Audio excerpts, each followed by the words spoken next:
Sunday here in Mid-America. We're at Kauffman Stadium in KC with the Royals and the Redbirds. We'll check out Tony La Russa's lineup card for today. Brought to you by Kia Motors. Kia, the power to surprise. Aaron Miles in the leadoff spot at second base. John Rodriguez in the lineup in right field. Albert Pujols hits third at first. Jim Edmonds in center. Scott Spezio will be at third base this afternoon for St. Louis. Larry Bigby, the former Oriole, in left. Chris Duncan, just up from the minor leagues from Memphis, will be the designated hitter. Gary Bennett, the catcher, and Hector Luna gets the start today at shortstop for St. Louis. He'll bat in the ninth spot for the Cardinals. And the Royals hoping to salvage the third game of this series, having lost Friday night 9-6 in the tough 4-2 decision here last night. And Buddy Bell hoping to find some answers today and get a win over this outstanding St. Louis ball club. We'll check out the Royals, how they'll line up defensively. Around the Horn, brought to you by Dodge. Grab live by the Horn. This is a different look here this afternoon with Esteban Herman getting the start at third base. Angel Bro is back in at shortstop. Andres Blanco, who was the shortstop last night, will move over and play second base. Doug Minkiewicz is back at first base. Paul Bacco, the backup catcher, but gets the start here this afternoon. And Aaron Guile gets the start in right field. Reggie Sanders being given the day off today, so Guile, a left-handed bat in there against Jeff Suppan. Shane Koss is back in center field. Neil Meal gets the start in left field here this afternoon. How about this combination around second base? Baroa back in the lineup today, and Blanco, who played shortstop just coming up yesterday, the minor leagues. He's at second. That gives you pretty good glove work around that bag. We saw some of that last September when Andres Blanco got back to the big leagues. These guys work very well together. They're both shortstops by trade, but Blanco gives terrific quickness at second base and a shortstop's strength throwing arm. So those guys work well together. We've got some chance to see some spectacular plays up the middle here this afternoon. And there goes Scott Ellerton out to the mound to take on the Cardinals. Ellerton has, of course, seen a lot of St. Louis in his career. He pitched for a number of years in the National League. As we check out our pitchers report, brought to you by the DeLusso Deli Company, available at Hy-Vee, the official grocer of RSTN. Well, you see the 4-2 lifetime record against the St. Louis Cardinals and a solid earned run average. Interleague play, he enjoyed it a season ago, went 2-0 and a 2.5 earned run average. His record as a National League pitcher, 3 games over 500 at 36-33, and spent those times with the Houston Astros and the Colorado Rockies. He was a top-notch prospect when we first saw him in the late 90s. Those were his days in Houston. He was an overpowering pitcher, just terrific stuff. And like a lot of pitchers, had trouble when he went to Coors Field in Colorado. That didn't work out well for him, but he has recovered and pitching well again. But for Ellerton, it'll be his 10th start of the season in a Royals uniform and an opponent's batting average of just .232. So throw out that 0-4. He's getting some things done pretty effectively. Well, he's done well for the Royals as far as leading the staff. Remember, he was the opening day starter. That was decided early on in spring training, and Ellerton has not missed any starts. In fact, with rainouts and off days, they are moving people around so that he can go on his regular rest. It's been a while since he has pitched. His last time out was Tuesday at Cleveland. 5 2/3 innings pitched, gave up 3 runs, and as we mentioned earlier, another no decision for Ellerton. Royals hoping to break away from an 8-game losing streak. Buddy Bell's team, despite just 10 wins on the year, 10-30, they are 8-10 in this ballpark. So he'd love to get a win here today and then face another hot team, the Detroit Tigers.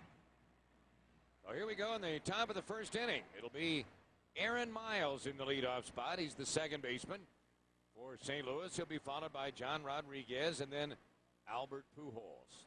Nice to have you along on this Sunday afternoon as the Royals and Redbirds wrap up the first half of their series this season. Of course, they'll meet in a 3-game series just a couple of weeks away over in St. Louis. And an 0-1 pitch is looped up the line. That's a base hit for Aaron Miles. So the Cardinals often pedaling here the top of the first inning with a leadoff single by Miles, who came into today hitting .299. So now he'll hit that .300 plateau. David Eckstein, their starting shortstop, is normally their leadoff hitter. He was having a good series, scored a run here last night, but he's given the day off today. And Aaron Miles, who's been a nice addition to their ball club, they're doing some platooning at second base. Really enjoyed Mark Redzelanek in a Cardinal uniform last year. They were hoping to fill in with a couple guys, and Cardinals been pleasantly surprised with what Miles has get him along with Hector Luna. Now here is Rodriguez, who gets the start in right field for the Cardinals. On Encarnacion, the regular right fielder. There's a ground ball to Blanco. Can they turn two? They do. Boy, we talked about the potential defense you could see around that bag today. And an early look as Blanco started the double play, and Baroa didn't have it in his hands very long as well. Well, Blanco had to go a couple steps to his right. He was already playing in double play position, so he's up a little closer to the bag and in a little bit tighter. The quick wheel and fire to second base. On the throw to first. 4-6-3 on the twin killing. There's Andres Blanco. Think of him as a shortstop, but of course he can handle second base very well. Now they deal with Albert Pujols. 3 for 9 in the series, but 2 of the hits have left the ballpark. 3 for 5 lifetime against Ellerton is Pujols. And Albert pops it up. Shallow left, out goes Baroa. And they face the minimum in the top of the first inning thanks to the double play ball. Oh, nothing for the Redbirds. Suppan heads to the mound to face the Royals. Cardinals got a hit, but no runs in the first. Royals come to bat in the bottom of the first. Let's check out Buddy Bell's lineup, courtesy of Williams Foods. You'll find Williams Foods and Seasonings at Hy-Vee, the official grocer. RSTN, Costa in center, Herman at third, Minkevich at first. Emil Brown in left, Stairs the DH, Baroa at short, Aaron Guile in right. Baco handles the catching chores today, and Andres Blanco at second base, so bad ninth. And there is the former Royal, Jeff Suppan, on the mound for St. Louis, looking for win number 5. His last time out, he was a loser. Went 6 2/3 innings against the New York Mets, giving up 4 runs. That broke a 4-game winning streak for Suppan. And he starts the bottom of the first with a call strike to Shane Costa. Costa 2 out of 8 in this series. Boy, good to see him back in the Royal lineup. He was playing very well when he was shelled by the hamstring problem. Now it's 0-2 to Costa on the off-speed pitch. Costa, Herman, Minkevich in the bottom of the first inning. On a sunny day here in Kansas City. 1 ball, 2 strikes. Boy, you talk about Suppan. What a great spot for him in St. Louis. You talked about him being an innings eater. A couple of 100 innings you can pencil in virtually every year. And as a number 4 or 5 starter with a team that scores a lot of runs, he's in a great position. There's a liner foul up the line. It's still 1-2 to Costa. 16 wins each of the last 2 seasons for Suppan. Well, Suppan changes speeds. He's always around the plate. Here's the slow curveball down and into Costa, and he pulls it foul. You mentioned the 16 wins each of the last 2 years for Suppan. He's been right around 190 innings both years. And hit by the pitch is Costa as the Royals get their leadoff man on. Sup tried to go inside one more time and a little too far inside with that delivery, so the Royals have a base runner. Suppan with a little cutter right here. Slider action on it. Hits Costa on the back leg. Sometimes pitchers throw that slider trying to aim at that back foot. They want to make sure they get it off of the plate. Costa holding his ground. Leadoff base runner for KC. Well, here is Esteban Herman. 22 hits, 54 at bats. That's a .407 average. He's in there today at third base. Cardinal infield looks for the double play ball and a call strike to Herman, who carries a little 3-game hitting streak into today's contest. And a couple multiple hit ball games during that stretch, Bob. He has gotten consistent good at bats for the Royals when he's been given an opportunity. If he continues to do that, you got to think they'll be feeling the pressure to him in there as the designated hitter a little bit more frequently. Over to first, Costa getting back easily. Esteban Herman has driven in half a dozen runs. He's 1 for 1 in this series, so they're in the starting lineup here in Game 3.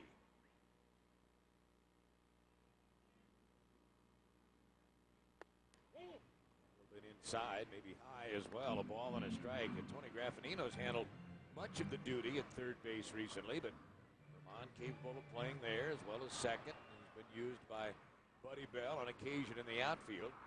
Jeff Suppan starting out this ballgame with a conscious effort to establish inside. 1, that he can pitch inside off the plate, 2, that he can throw strikes inside.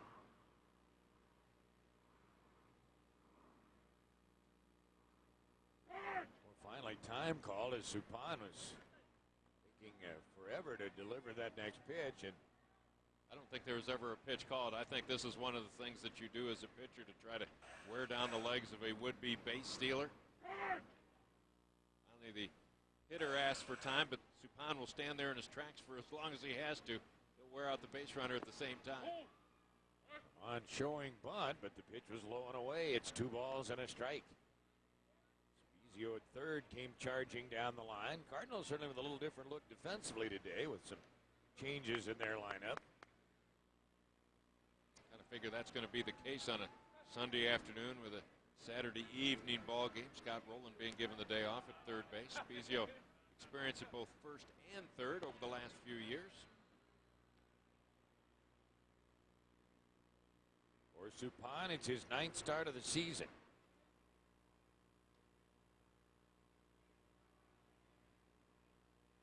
2 balls and a strike to count here to Esteban Herman. Royals with their leadoff man on by way of a hit batter.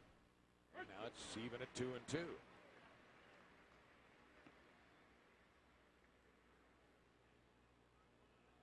Suppan, when he was with the Royals, had 3 consecutive opening day assignments. 2000, 2001, and 2002. He had 4 straight years in a Royals uniform where he threw 200 innings or more. Sweet would that look right now? Starting pitcher with 200 innings. Well, when Jeff was with the Royals, of course, he was an opening day starter on several occasions and seemed to always go against the opponent's top 1 or 2 pitchers. Here with the Cardinals, nestled down in the number 4 spot in their rotation. As you get a look at his lifetime numbers, he really been an effective guy for St. Louis. And possible double play out at second. Save at first. And Herman able to beat it. Bowen hit all that sharply. And some long throws involved right there. First for the shortstop Luna, and the second baseman Aaron Miles. Check out the Cardinal defense. We'll take you around the horn. Brought to you by Dodge. Grab live by the horn. Well, they stay every day in center field with Jim Edmonds. He's flanked this afternoon with Larry Bigby in left field. John Rodriguez plays right field. Albert Pujols is back at first base. The little infielders are Aaron Miles, Hector Luna. Third base, it's Scott Spezio, Gary Barnett, the backup catcher. That throw by Aaron Miles to the home plate side of the bag. Albert had to reach out and grab it, and able to beat the throw is Esteban Herman. So the Royals still have a base runner now with 1 out. Very close play. Now Mientkiewicz, 5-game hitting streak, and he's 4 for 8 here in this series. See if Doug can continue that. Mientkiewicz has seen a lot of Suppan, as you would expect. He's 5 for 24 against the right-hander. Lifetime. And a fly ball hit to right field. Rodriguez with lots of operating room out there gathers it in for the second out. So 2 gone in the inning, and a runner still stationed at first for the Royals. Here comes Emil Brown. Emil's had a couple of hits in this series. 2 out of 4 against St. Louis. 2 for 3 last year against Jeff Suppan. Emil Brown hit 6th the first 2 games of this series. He's moved up into the 4th spot this afternoon with Reggie Sanders being given the day off. Hit 4th a whole lot for the Royals a season ago when he turned in his best major league campaign. Herman, great speed over at first base. Just one successful steal this year. He's been caught 1 other time, so the Royals haven't run with him a whole lot. Right side of the infield wide open. They're playing Emil Brown slightly as a pull hitter in their infield. Second baseman has coverage responsibilities. Draws him a little closer to the bag. Well, what a nice play by Spezio. Not rolling when they've done that any better. They get the force play at second. Royals strand 1. We are scoreless after 1 inning here. The Royals and the Redbirds. Each team's had a runner. We're scoreless after 1. Let's check out our injury report for the Royals. Brought to you by Menorah Medical Center, your HCA Midwest Hospital. And this is a lengthy list. Royals on the DL. Booker, who wasn't with the team very long. You got DeJesus. First you know about Zach Greinke. Mike McDougall has missed entire season so far. Bobby Mandrich was expected to be out of time. Steve Stemley and Mike Sweeney with the bulging disc. That's a long list of names. Well, it's a long list of names, and there's maybe only one guy, Chris Booker, who might get back in short order. David DeJesus has had a couple setbacks. We know it's going to be a while for Mike McDougall and Mike Sweeney. Buddy Bell looking around for some help right here. Ellerton gave up a leadoff single in the first inning, but then a double play ball, and now he deals with the middle third for the Cardinals here in the second. Jim Edmonds, Scott Spezio, and Larry Bigby. Edmonds hitting in that fourth spot, 1 for 9 against the Royals here in this series. And a ball and a strike to the veteran outfielder who has seen a lot of Ellerton, as you would expect. Edmonds just 2 for 15 against the tall right-hander.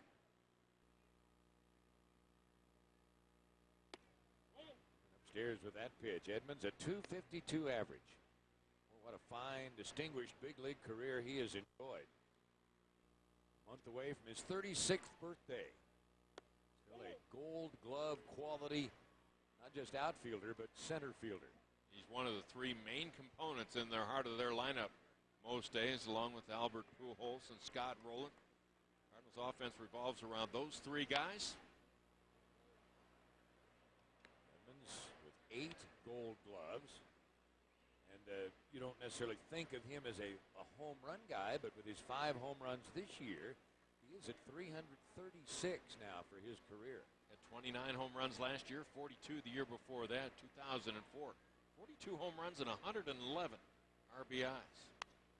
All right, you do think of him as a home run guy. That slice down the line and out of play. Edmund, who is rounding first base, will return to the batter's box. Scott Ellerton on the hill for the Royals, making his 10th start. Still in search of that elusive first victory.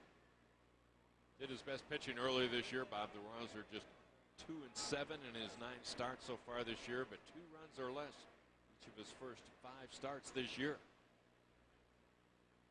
Talking about Jeff Suppan many times, matched up against other teams' top pitcher until you get out of that first month and get things shuffled up a little bit more often. Ball hoisted into right field. And Guile has to go a long way, but he's there comfortably to make the catch. So one gone here in the top of the second. A reminder, you can join Buddy Bell and the Royals an evening of baseball and blues. It's the 6th annual Baseball and Blues Party, Monday, June 19th. Midwest Airlines Crown Club. The Royals charity event brings together fans and players. It's a signature dinner and an amazing auction presented by the Casey area Zone Dodge dealers. Proceeds benefit the YMCA Challenger Division Ballpark. Limited number of tickets, table sponsorships available. Give them a call here at the ballpark, 921-8000. Area code 816. It's a gala. Here is Spezio, who done a nice job in this series hitting and helping Albert Pujols get quality pitches. Spezio is 4 for 9 in the series. Now today he's batting in the 5th spot behind Edmonds. But coming off of a tough run at Seattle, where he had an injury-plagued season a year ago, but he is a quality guy. As a reserve off the bench, or Tony's used him as a designated hitter in this series. On base 4 times here on Friday night, and so good on Friday that Tony La Russa put him right back in as the DH the next night. He responded last night with a base hit and a run scored in that big 3-run 8th inning for St. Louis. Another switch hitter in this Cardinal lineup, so he really gives him some versatility. Ed, of course, was a major league player. Saw some time in a Cardinal uniform. Now a little popper to the left side of the infield. Vermont shading his eyes, and an adventure there, but he made the catch. So 2 out in the inning. You take a look at the shadows of the people on the field right now, and they're not very long, so that tells you for the next hour or so this is going to be a tough sun field. High sky here at Kauffman Stadium this afternoon. Trying to play that thing out of the sun. Almost dropped it. It's exactly what the infielders and outfielders are looking at for the next 45 minutes to an hour. Now the batter is Larry Bigby. Bigby, the left fielder today, making his first appearance of the series, but lifetime he's hit well against the Royals, a .329 lifetime average. A bouncing ball to Minkiewicz, who'll handle it himself, and it's a 1-2-3 top of the second inning. Couple of harmless poppers and a ground out to first. No score, middle of the second. Couple of scoreless innings for Ellerton. Royals bat in the second, looking to get on the board. Let's check out our league leaders, brought to you by your Kansas City area Toyota dealers. Visit them online at buyatoyota.com. Your division leaders at the moment. Red Sox, AL East. The defending champs, the White Sox and Tigers, tied atop the AL Central. And a little deadlock out west with the A's and the Rangers. And the National League, Mets lead the East, Cardinals the Central, and the Arizona Diamondbacks off to a good start in the West.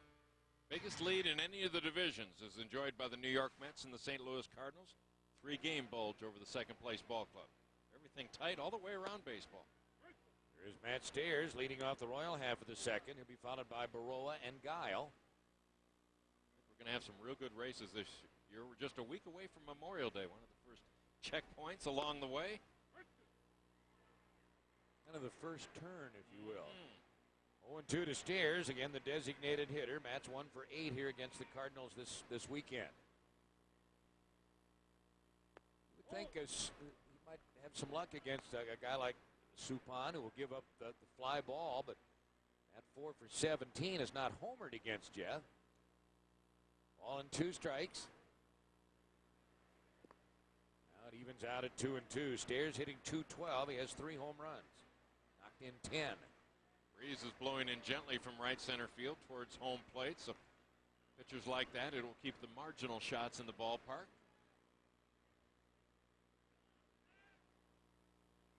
A 2-2 delivery. And there's the first out of the inning.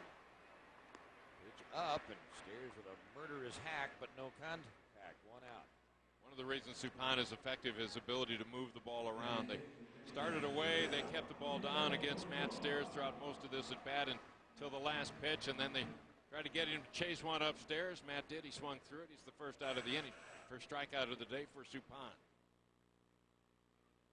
So 1 gone here in the Royals second. Here's Baroa. And a chopper to Pujols. Suppan gets over there to take the throw. Nicely done. Albert is such a great offensive player. He probably didn't get the credit he deserves as a defender. When he first came up, he played first, third, left, right. But he's really settled in at first base, hasn't he? He settled in left field his first year. They kind of bounced him around. They wanted to find a place for his bat. A lot of people that have seen him on a regular basis say he's a potential Gold Glove winner. And he's played Gold Glove caliber defense here this weekend. So 2 quick outs now in the Royals second. Here is Aaron Guile. Seeing his first duty now against St. Louis. Past interleague matchups, he's gone 4 for 17 against the Redbirds. Guile an even 200, 6 hits, 30 at bats since coming up from Omaha. Included among his 6 hits, 2 homers.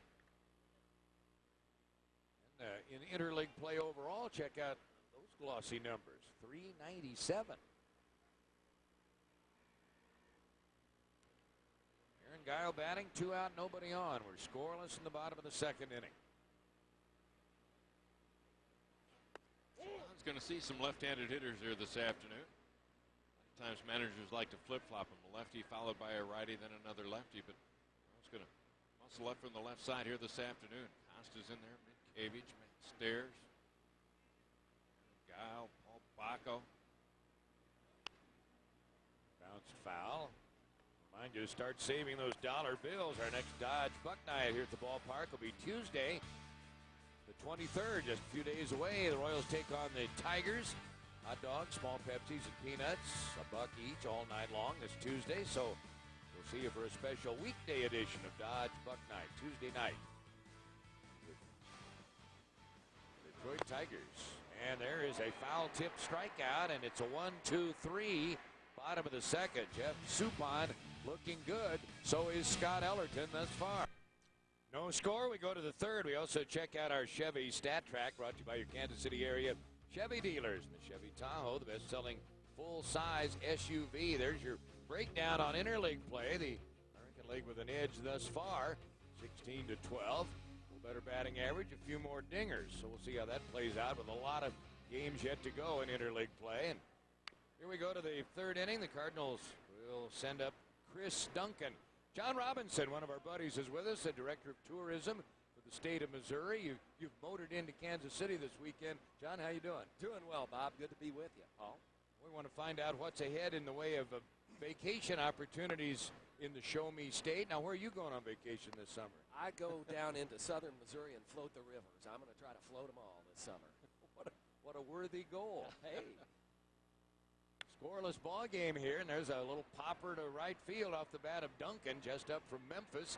Aaron Guile all the way in to make the catch out number one. We've got a lot of things going right here in our neighborhood. Kansas City's going to be a busy destination, I think, for a lot of folks this summer. Oh, absolutely. This summer, there's many things going on in around Independence, Smithville Lake, up in Platte County, in Weston and Parkville. That area is really going well. So a lot of fun things in your own backyard, and it doesn't take a lot of gas to get there either. That's a good point. So keep in mind all the opportunities for you in Kansas City as Gary Bennett, now the catcher, will take his turn. Always talk about visitmo.com. If we do that right now, what will we find out? If you go on to visitmo.com, you can actually enter a contest to win one of 5 free giveaways we're doing. But also, there's all kinds of vacation ideas.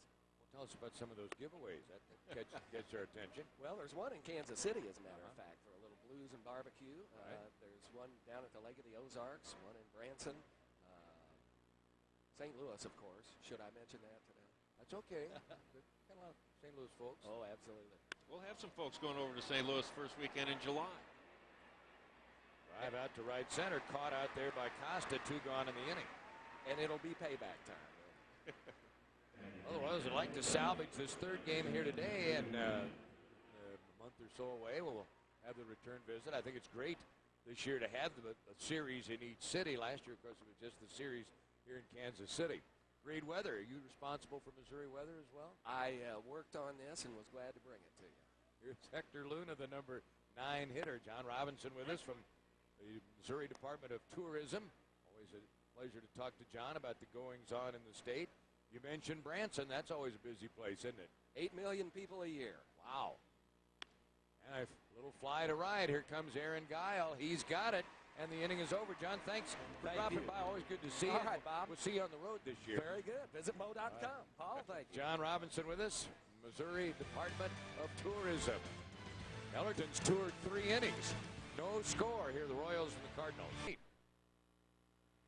Well, the Royals are still looking for their first hit. They've had 1 base runner. Shane Costa was hit by a pitch, but so far, it's a scoreless game as the Royals bat in the third with Paul Bacco, Andres Blanco, and then Costa, the top of the order, against Jeff Suppan of St. Louis.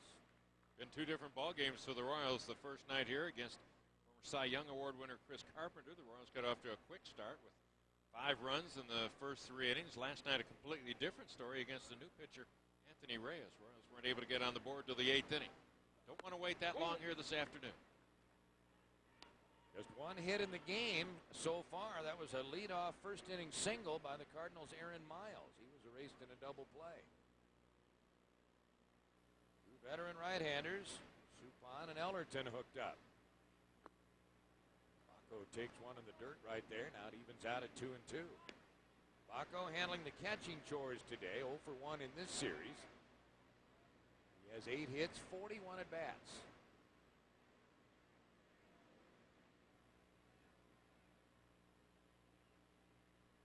Bottom of the third here at Kauffman Stadium. It's 2 balls, 2 strikes, and now a full count. So Suppan was ahead 0-2, but Bacco has worked it full. Suppan's had a little bit better luck over in the National League than he did when he was in the American League. First came up as an American Leaguer at a very young age with the Boston Red Sox. 10 games over 500 in the National League, 10 games under 500 over here in the American League. Easy play right there. Comebacker to the mound, first out. Let's check out our RSTN broadcast schedule brought to you by Energizer. Energizer batteries available at Hy-Vee, the official grocer of RSTN. We'll see you tomorrow night and Wednesday night. Royals and the Tigers. Then Friday, Royals make their 2nd trip of the year into Yankee Stadium. We've been busy on RSTN. It's good to have you back. Great to be with you, partner. Here's Blanco. Up there with one out, nobody on. He's the second baseman today. Blanco's been playing for Mike Jersley's Omaha Royals. Last night's ball game, he 1 out of 3. Brought a lot of energy to this ball club here last night. Made a couple nice defensive plays. You got the Royals going with a bunt single, able to get on base. They're going to play him shallow, try to take away that bunt if they possibly can. Batting average was pretty solid at Omaha, but the errors were also a little bit higher than what the Royals wanted. Buddy Bell anxious to get a backup shortstop on this roster. Angel Burrow had started every ball game into last night. Blanco's here. We might see more of him at shortstop over the next couple weeks. Little popper down the left field line. Trio of Cardinals in pursuit. It'll be the left fielder, Bigby, who makes a nice catch. He approached that warning track there in foul territory. Good play by Bigby for the second out of the inning. Bigby has been a good part of this year on the disabled list. He was out with an injury to his left heel, so the Cardinals glad to see him moving pretty well in the outfield. You see he's very cautious as he gets onto that tartan surface warning track there. Bounces back up. Good sliding catch and foul ground by Larry Bigby. Now the Royals have made their first trip through the batting order. 2 out here in the third. And Costa, who was hit by a pitch leading off the first, will be the batter. 0-0 game. Cardinals looking for a 3-game sweep. Hoping to get their 9th home victory of the season today and snap an 8-game losing streak overall. Ball 1 to Costa. And that'll be a foul ball. Royals Alumni Autograph Night's coming up Wednesday, June 7th. Royals and Rangers that night.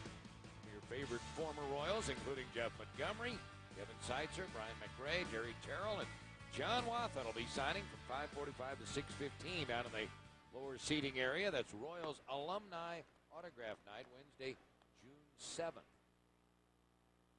2 balls and a strike here to Costa. Jeff Suppan making the start here for St. Louis. Suppan's never beaten the Royals. He was 0-1 last year.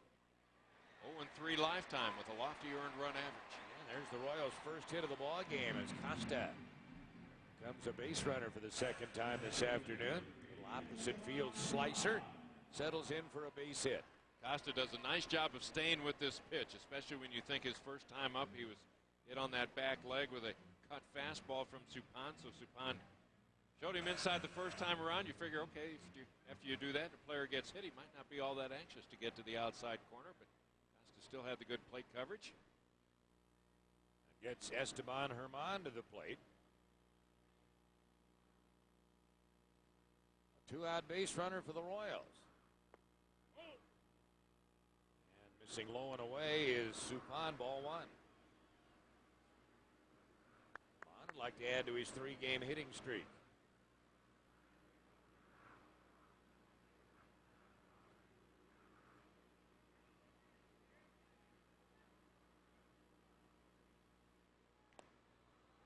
First, Costa has not attempted a steal this season. He is a good base runner. With him coming back from a hamstring injury, I think the Royals are going to be cautious with him on the bases. Don't want to push it too much, especially in light of the fact they don't know when they're going to get David DeJesus back. A little bit short in center field right now. Good play to his right by Bennett, the Cardinal catcher, to smother that pitch. It is 2-0 to Herman. Had a couple nice hitting streaks this year. An 8-gamer earlier this year that ended the first week of May. When he's been able to extend these hitting streaks, sometimes it's been done as a pinch hitter. One of his hits in this current 3-game stretch. Herman played most of the season last year in AAA at Oklahoma, where he hit .313. So he, in his pro career, has been a capable offensive player. He played in 117 games down at Oklahoma last year. A handful of games with the Texas Rangers. Not a youngster anymore, 28 years old. Had a terrific offseason in winter ball. He's been playing year-round. He's got a whole lot of experience. And need that experience as he's got a tough job right now, sitting in the Royals bench a lot of the days and then has to be ready when he's finally put into the lineup. And he has terrific speed. That's certainly one of his weapons. And Suppan missed high, so 3-1. Boy, if Herman could get on here with 2 out, Minkevich, arguably the Royals' hottest hitter, would be up there next. No score here in the third. Each team with just 1 base hit. That's ball 4. So after the first 2 men had been retired, a hit and now a walk. Well, if you're on the road a lot, I want to remind you, you can watch Royals games live online whenever you're away from KC. It's all exclusively from MLB.tv, Royals.com, or live games than anybody. Royals.com, where baseball's always on. Now Buddy Bell would like to see the big 2-out hit here from Minkevich, who flied to right his first try today. Started innocently enough, but now you've got Costa at second, Herman with the terrific speed at first. Baco bounced out pitcher to first. Foul ball out by Blanco, but now 2 on, 2 down for Minkevich.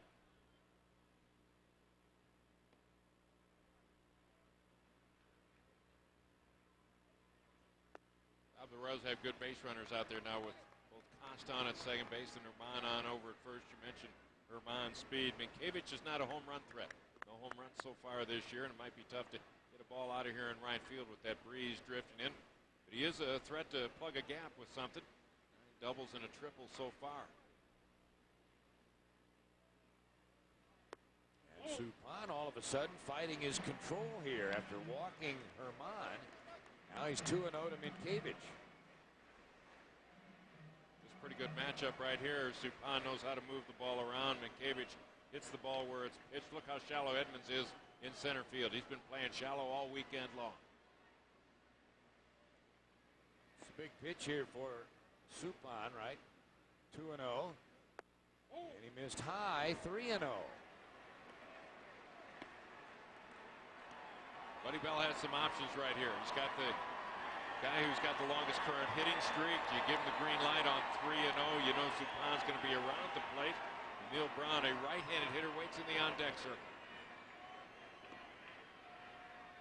So here comes that 3-0 pitch to Minkevich. And he grabbed the outside corner for a strike. 3-1.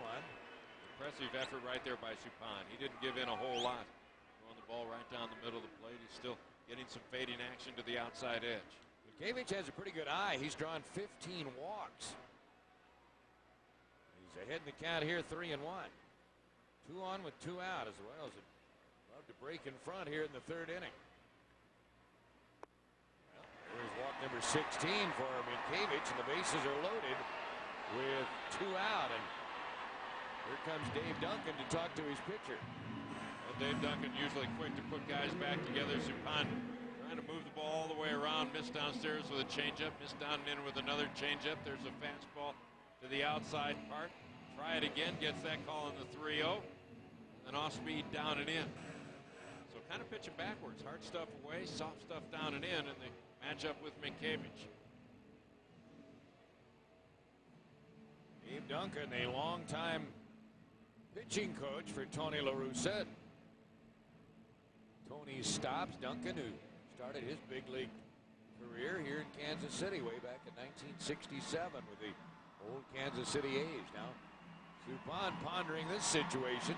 Bases loaded, 2 out, and it'll be Emil Brown up there for KC.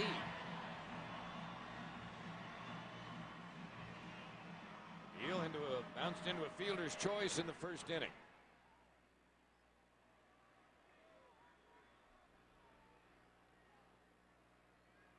A big opportunity for Emil Brown. He's driven in 16 runs so far this year.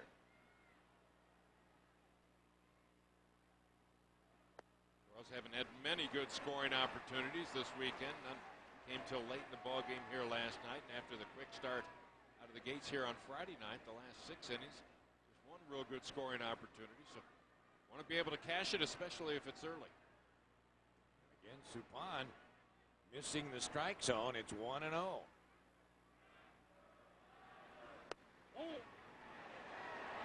balls, no strikes. And on the runner down at second. Royals have them loaded up. Costa, Herman, Minkiewicz, third to first. Base hit, a 2-out hit, then back-to-back walks have loaded them up. Well, now a great hitters count right here. 2-0 for Emil Brown.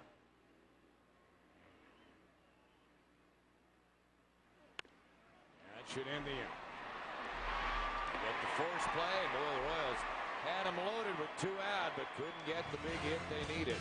Still scoreless after 3. Royals St. Louis here. Totals identical as we head to the 4th inning. Each team with a hit. Neither team has scored. Royals had a 2-out opportunity there, but a bounce out, and the Royals leave them loaded in the bottom of the 3rd. Bob Davis with Paul Splittorff. Nice to have you with us at Kauffman Stadium today. Would give Suppan and Ellerton some credit so far the way they've pitched. Yeah, the way they pitched here early on, and neither one of them given any indication that they're ready to blink in this one. Suppan has been hot recently. Ellerton's still looking for his first win of the season. How about a little test of your baseball knowledge? Our Aflac Duck tells us it's time for the Aflac trivia question. Aflac asked about it at work. Who are the 3 Royals pitchers leading the team in innings pitched 3 straight years? Well, that'll cover a little history. Durability we're talking about. And consistency. Starting pitchers. Here's Ellerton. Ellerton had visions perhaps of working with a lead this inning, but he's still in a scoreless ball game as he faced the minimum in the first 3 innings. Did give up a hit, but got a double play, and the man who got the hit leads off right here in the 4th, Aaron Miles. Miles will be followed by John Rodriguez and then Albert Pujols. And an 0-2. Little flare is going to be out of play. Still nothing in 2 to Miles, who looped a single to right field. His plate appearance leading off the ball game.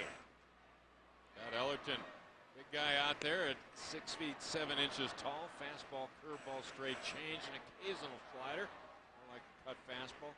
Good curveball when he's on. Pretty much 12-6, pretty much straight down. Remains a fly ball pitcher. And a roller to Blanco. Second baseman throws out the other. Everybody's favorite mascot. You know who that would be? That would be Sluggers, turning 10 next month. He's big for his age. You're invited to the big birthday bash Saturday, June 10th. Slugger will blow out the candles with some of his mascot buddies from around the major leagues. Philly Fanatic, Billy the Marlin, Mariner Moose. Those guys will all be in town. Plus the first 5,000 kids get a piece of birthday cake. All free from Hy-Vee. That's Slugger's birthday party, June 10th. Hop fly off the bat of John Rodriguez. Up to left field for Emil Brown, who makes the catch. 2 gone.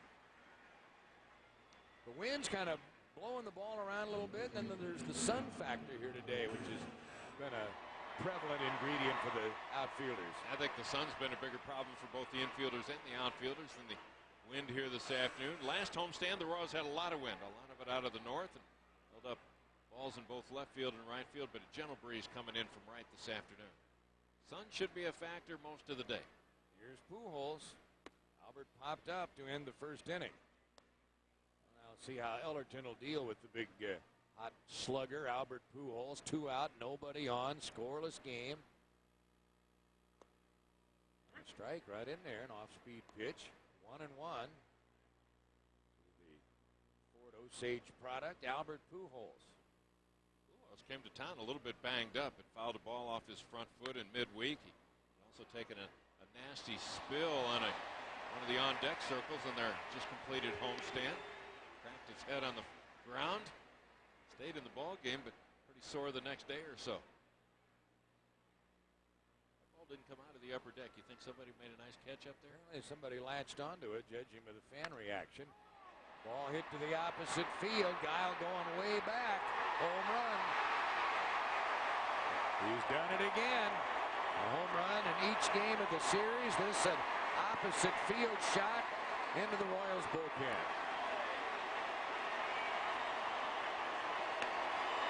Love to play here in Kansas City. The folks from this side of the state love to see him play here in Kansas City. Reaches out, takes this ball the opposite way, and hit it into that wind. Just able to get it over the bullpen fence into the Royals' pen.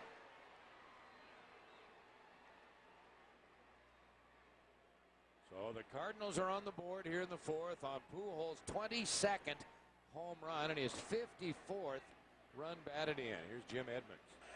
Love to look at him from all these different angles, from the side view. Watch his head, how steady it is as he covers this outside corner. You want to be able to pitch to the corner to force him to reach? Well, he reached just a little bit, but he didn't reach enough to take away all of his power. Which made a pretty good pitch, and Aaron Guile giving chase all the way to the screen. So how do you pitch to the guy? Pitch around him whenever you get a chance. The thing about the 3 home runs, a lot of the fans came to see him play here this weekend. He didn't disappoint any of them. Home run all 3 days. When you talk about his numbers and you project his numbers out through 162 games, it's scary. Amazing, I mean, incredible possibilities. Like 200 RBIs. He's averaged 124 over the last 5 seasons. Line ball hit pretty well to left by Edmonds. And right up against the fence, Emil Brown able to bring it back. Boy, Edmonds flirting with a home run as well, but it's caught out there by Emil Brown. But the Cardinals break in front. The solo home run by Albert Pujols. Good catch by Emil Brown. Retires Jim Edmonds. 1-0 St. Louis. Middle of the 1-0 Cardinals, but a defensive gem by Emil Brown closed out the Redbirds in the fourth. He robbed Jim Edmonds of a home run, something Edmonds has done to opposing hitters throughout his big league career. Nice catch by Emil Brown. 1-0 Cardinals. We go to the bottom of the fourth. Pujols with a solo shot to give St. Louis the lead. Now the Royals will bat here in the home half of the fourth with Stairs, Baroa, and Guile. And Stairs rips one to right. That's going to be in there. Bouncing off the wall, and Matt's on his way to second. He better hurry. He is.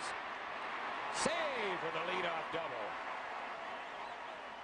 Right fielder Rodriguez did a nice job getting that ball back to the infield. Redbirds had the shift on for Stairs, but he went over the top of us and he bangs it off the pads down in the right field corner. Right field corner kind of hooks around a little bit, so that ball will carry him back out to the outfielder as long as he doesn't get in too tight. And Rodriguez played it well. Bare hand pick, and Stairs got to hustle. Fadeaway slide, get away from that tag by the second baseman. There's the potential tying run in scoring position. That's 5th double on the season.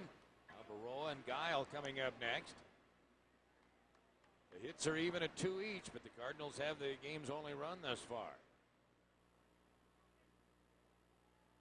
Angel Baroa rounded out to the first baseman, his first try today.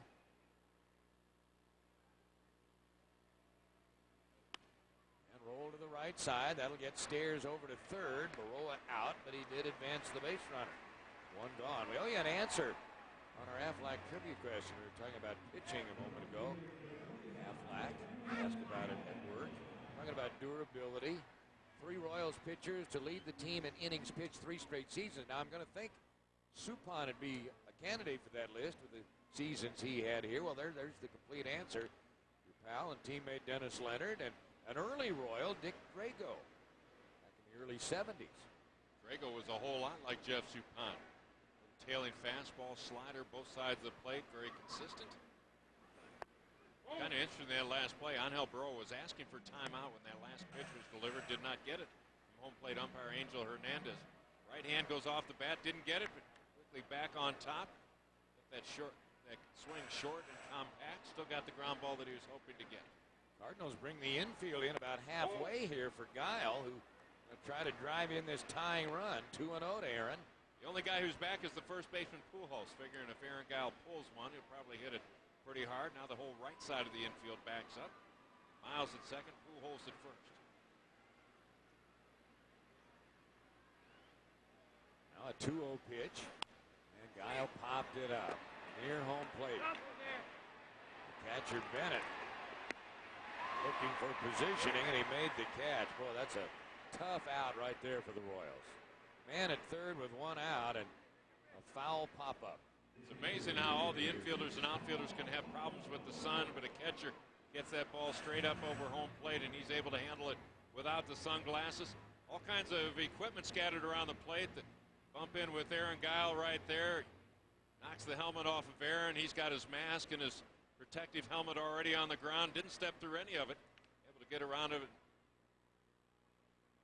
Handle that pop-up without the shades. Well done by Bennett. Second consecutive inning, the Royals really needing a two-out hit. Bennett, the backup catcher for St. Louis in the lineup today. Now here's Paul Bacco and a little flare to center. Edmonds cannot get it. It's a base hit. Edmonds playing shallow as he has been throughout the series, and that's a base hit, and the Royals have tied this ball game. And the way it was going and the way Edmonds plays center field, seems like we've seen him make that catch over and over again. Many times. Take another look at it. And some of them here in this ballpark. Bacco with the low line drive to center. As you mentioned, Bob, he was already playing shallow. Got a good jump, ran a good route to the ball. That Stairs looking on. He's not sure until the thing dropped just in front of the diving Edmonds in center field. Bacco, his 4th RBI of the season. Well, Bacco really picking up his team with that hit. He's at first with a run batted in. Now Blanco in the batter's box. And Blanco shoots one to right field, and he got a lot of that one, but to the edge of the warning track, Rodriguez makes the catch. The inning is over. But the Royals get it tied. They cash the leadoff double by Matt Stairs. RBI hit, Paul Bacco. Ellerton in a 1-1 tie as he heads with a double and a run scored. And the Royals have tied the game at 1-1. On to the 5th, and with the play-by-play, here's Paul. Scott Ellerton finds himself right in the middle of the Cardinal lineup with Scott Spezio leading things off. Ellerton, 4 innings here this afternoon, gives up 1 run on just a couple of hits. Struck out anybody, he hadn't walked anyone. This is upstairs with the fastball. It's a ball and a strike. Spezio, the switch hitter, in left-handed against Ellerton. Bigby hits next. Then it's Chris Duncan making his Major League debut here this afternoon. Sliced back into the seats, left side. It's a ball and 2 strikes.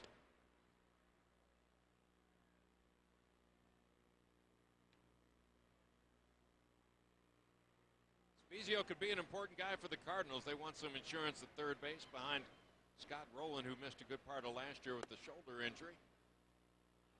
An opportunity to play first base occasionally for Spezio to pick up Albert Pujols.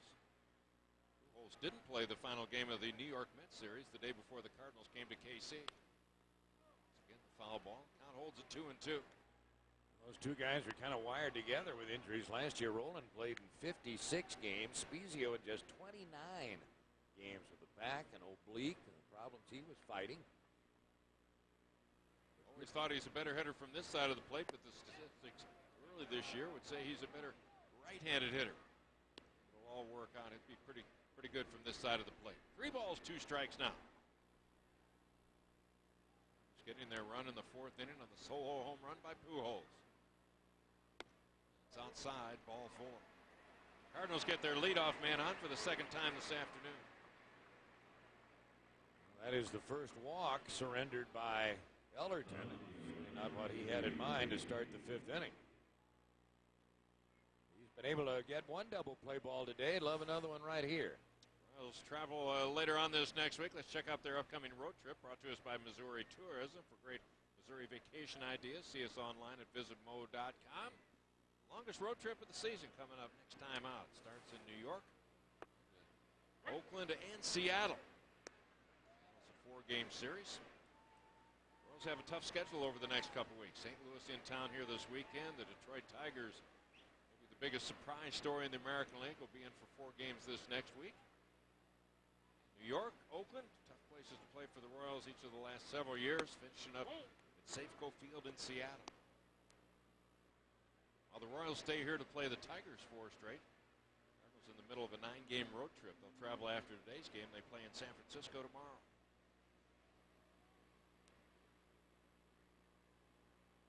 Bigby bounced to Minkiewicz's first time up. Here to left field. Going to be a long run for Emil Brown. Still on the go. Dives and makes a tumbling catch. Emil Brown made a great play on Edmonds to get the Royals out of the 4th. And a diving catch here for the first out in the 5th. Well, what a play by Emil Brown. That looked like an almost certain base hit for Bigby. Here's the catch he made to close out the 4th. A grab of the drive off the bat of Jim Edmonds. And now check out number 1 here in the 5th. A Runner at first. Cardinals looking to get really something going, and Emil Brown is laying out and making that catch to retire Bigby for out number 1 here in the 5th.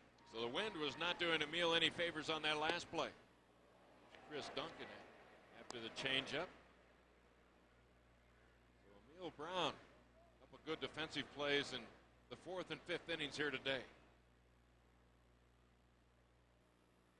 Chris Duncan is the son of Cardinals pitching coach Dave Duncan. A first baseman by trade, so you got to figure, well, he's not going to play first base in a Cardinals uniform for some time to come, so they've asked him to move to the outfield, either right field or left field. He played in spring training. Big time power for this kid. There's the proud papa.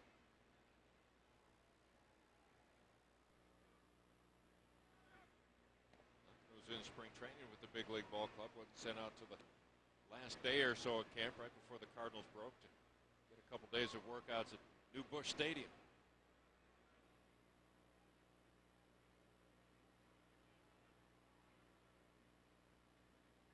Duncan just activated before the start of today's game. The 0-1 pitch. Chris is well put together. He's 6'5", 210. Just recently, this month, in fact, turned 25 years old. His dad was very aggressive with the bat. Now, he wasn't a terrific hitter, but did swing for the downs a lot. So does Chris. Some trouble here. Down, no balls and 2 strikes. Get cheated on that swing. He fouled it straight back. Chris hit 21 home runs at Memphis last year, so he has put together some pretty good minor league seasons and long ball. But as you say, they're pretty well stocked at first base with the parent club. 4 home runs, 20 RBIs at the AAA level this year. St. Louis for many years had the AAA ball club in Louisville. Now they've moved it to Memphis. The Royals used to have their AA team in Memphis. Back in the Avron Fogelman days. Memphis Chicks. Again the 0-2. The off-speed pitch. 1 ball, 2 strikes. Good play by Bacco to hold the runner at first. Royals lost here on Friday night 9-6. Had a 5-0 lead at one time in that ball game. Get the offense going until late last night. It's 4-2. Cardinals with their win yesterday picked up a game on the second place Cincinnati Reds. Now lead the Reds by 3 games. More time in first place this year in the Central Division than anybody else. That's deep to center field. Costa back, it's gone. Chris Duncan with the 2-run home run. And the Cardinals reclaim the lead. It's 3-1. When things are going well, they're going well. You bring up a guy from AAA, plug him in one day as a DH, and boy, what a shot to straightaway center field by Duncan. It's just kind of hanging out there over the plate. He's able to extend his arms and blast it. So the Cardinals have regained the lead. It's a 3-1 ball game. So Duncan down in the count, no balls, 2 strikes, fights to hang in there. Homers to straightaway center field, the deepest part of the park. Here's Gary Bennett. Bennett 0 for 1. He flied to center his first time up and goes that way again. Costa has plenty of room. Second out of the inning. Well, if you haven't made it out to the ballpark for a T-shirt Tuesday yet, your next chance coming up for a free T-shirt is coming up just a few weeks. The June edition of the T-shirt Tuesday is June 20th. The Royals will be taking on the Pittsburgh Pirates that night, and the first 20,000 fans will receive this Jeremy Offeld jersey, courtesy of Sprint Wireless. That's Offeld T-shirt Tuesday, June the 20th. Here's Hector Luna. Luna 0 for 1 today, now 2 for 5 in the series. Driving it to left, it's high and deep, and that one finds the seats. Cardinals have their 3rd home run of the day.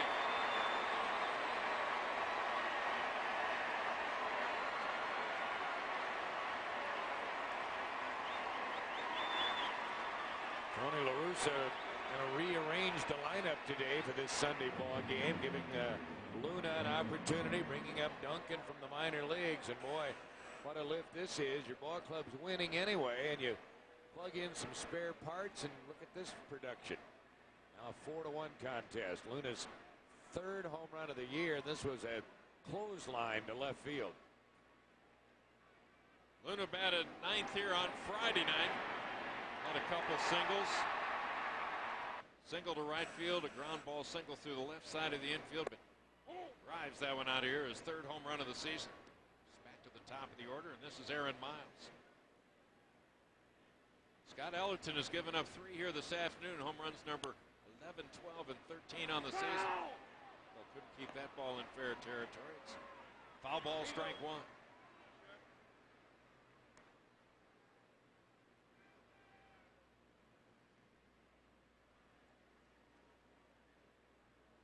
Not one of the big home run teams in the National League. They came into play here this weekend in the middle of the 16-team National League race.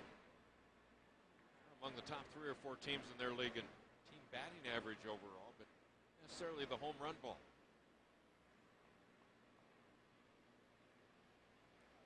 As everybody's still waiting to see how the ball's going to carry in the new Busch Stadium. Busch Stadium opened in 1966, closed last year in 2005. 2 balls and a strike to Miles. With the 2-1. Throw at short has it. Throw across in time, but the Cardinals have a good round. Get a leadoff walk, a 2-run home run by Chris Duncan, then the solo shot by Hector Luna. Redbirds lead it 4-1. Scott Ellerton, Paul Bacco talk things over on the Royals bench after giving up 3 runs in the top of the 5th inning. We check out our updated pitch count brought to us this afternoon by James B. Nutter, making the American dream come true since 1951. Ellerton in good shape with his pitch counts. Has only had 1 real log inning. That was that 23-pitch 5th inning. 63 pitches overall. 2/3 of those have been strikes. Royals starting their 3rd time through their order against Cardinal starter Jeff Suppan. Still leading things off, has been on base a couple times, hit by a pitch in the first, single to left field his last time up. Now 3 for 9 in this series. There's a convenient 1-hopper to Aaron Miles, who guns him out at first. Well, Jeff Suppan, we talked about the success he's had with the Cardinals the last 2 seasons, and here's a ball game where he was in a scoreless game for 3, then a 1-1 game, and now home run bats erupting, and he's got a 3-run lead with which to work. And an opportunity, a great opportunity for Jeff Suppan to get his 5th win of the year. Ready to face Esteban Herman. The outside corner with his fastball. Herman walked his last time up. But Jeff Suppan certainly in a different situation with the Cardinals than he was here in Kansas City. The burden of being the so-called ace of a staff here in KC, that he was never really suited for. He was very steady and complete as a pitcher. Doing the same job now with the St. Louis Cardinals. The stress is off maybe a little bit because he's other guys ahead of him in the rotation, but there are expectations over on the other side of the state. Bouncer foul up the line, picked off Royals third base coach Luis Silverio. Just couldn't quite avoid that one. That has to sting.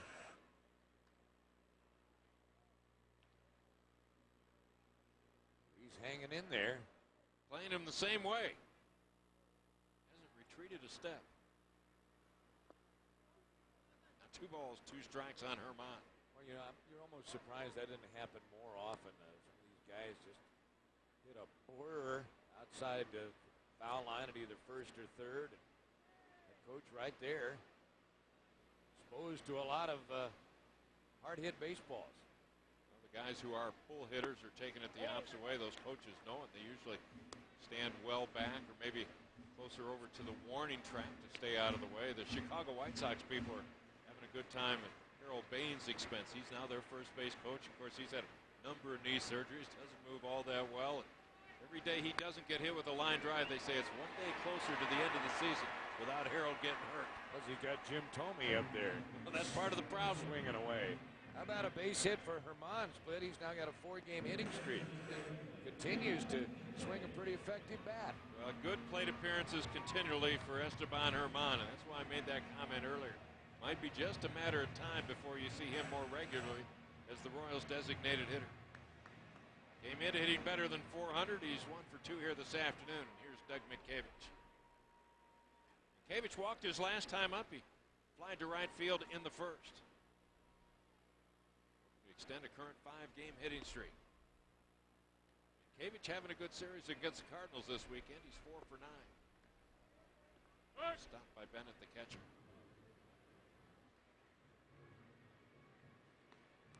Mientkiewicz drew a walk his last time up to it. On that occasion, load the bases. Neil Brown closed that inning with a fielder's choice, but if Mientkiewicz could reach base again, Neil's having a great day in the field. I'm going to get the feeling he might be due with the bat. It's pretty much straight up all the way around. There's a drive to center field. Edmonds playing shallow, makes the belt high grab. That's the second out of the inning. Mientkiewicz hit it pretty hard, but lines to center. Still on at first base there with 2 outs for Emil.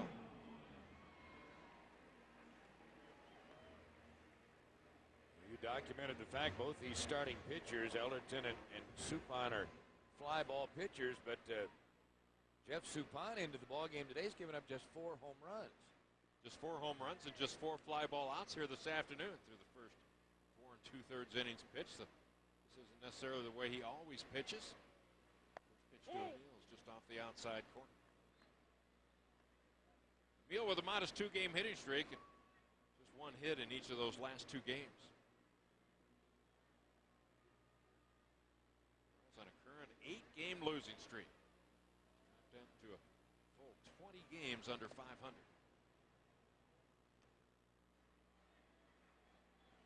Royals finished the month of April 5 wins, 17 losses. The Cardinals won 17 games. That equaled a franchise high for the Redbirds. The 1-0 pitch. A pitch down around the knees, well thrown by Suppan for the most part. In Emil Brown's plate appearances today, Jeff Suppan has tried to work him away. In fact, that ball might have been maybe a little low if you get a replay look, but Suppan has tried to stay away from the power of Emil Brown.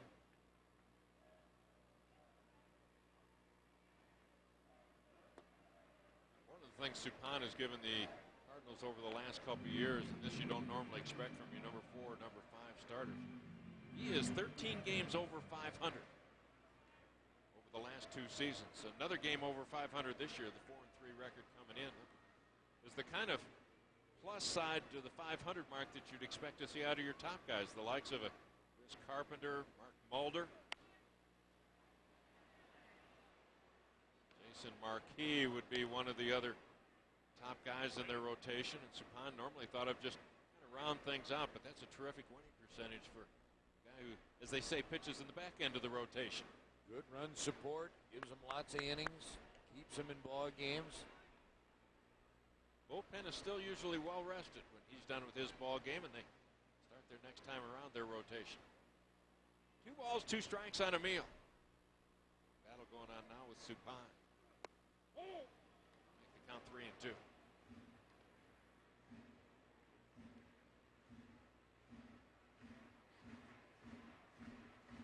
Now you got speed at first with Herman. He can take off with his next pitch. Herman's got that kind of speed. Give him a little bit of an advantage like he has right here. Don't have to roll the ball to the wall in a gap. Just roll it a little bit deeper than normal. Might be able to score. There he goes. Suppan's pitch, and it's pulled foul left side. He had to scamper again.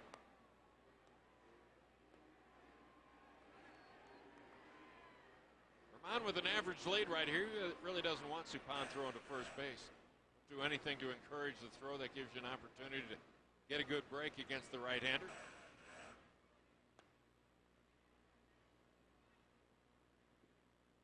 Suppan doesn't need to be all that concerned with Herman. Just make a good pitch on the hitter.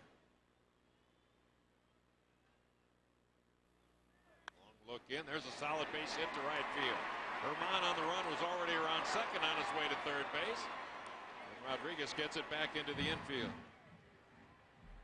Well, that was a pretty good battle. Suppan working both sides of the plate against Emil Brown. Emil Brown guessing with him, trying to get the outside part of the plate. Laying off the ones outside, getting to the ones on the corner. Suppan tries to come inside, and Emil able to pull it. And this inning, Suppan gets after him the same way, down and away. Emil still getting the plate coverage, gets the base hit to right field. So Emil now with a 3-game hit streak. Now once again, the Royals find themselves in the spot of needing a 2-out hit. They got one in the 4th inning from Baco to give them their lone run. They left the bases loaded with 2 out in the 3rd. Now it's up to Matt Stairs. His double his last time up went into the right field corner. Love to see another one of those right here. First pitch, he fouled it back. Stairs double his last time up, broke an 0 for 8 stretch for Matt. He's now 2 for 10 in this series. Get regular plate appearances most every day as the Royals' designated hitter. Sweeney still on the disabled list, out with that back injury. Saying he's feeling better all the time, but still a long way to go in recovering from that injury. He's been out since the 2nd of May, hurt himself in Detroit. Well thrown on the inside corner that time. Suppan jumps ahead in the count, no balls, 2 strikes.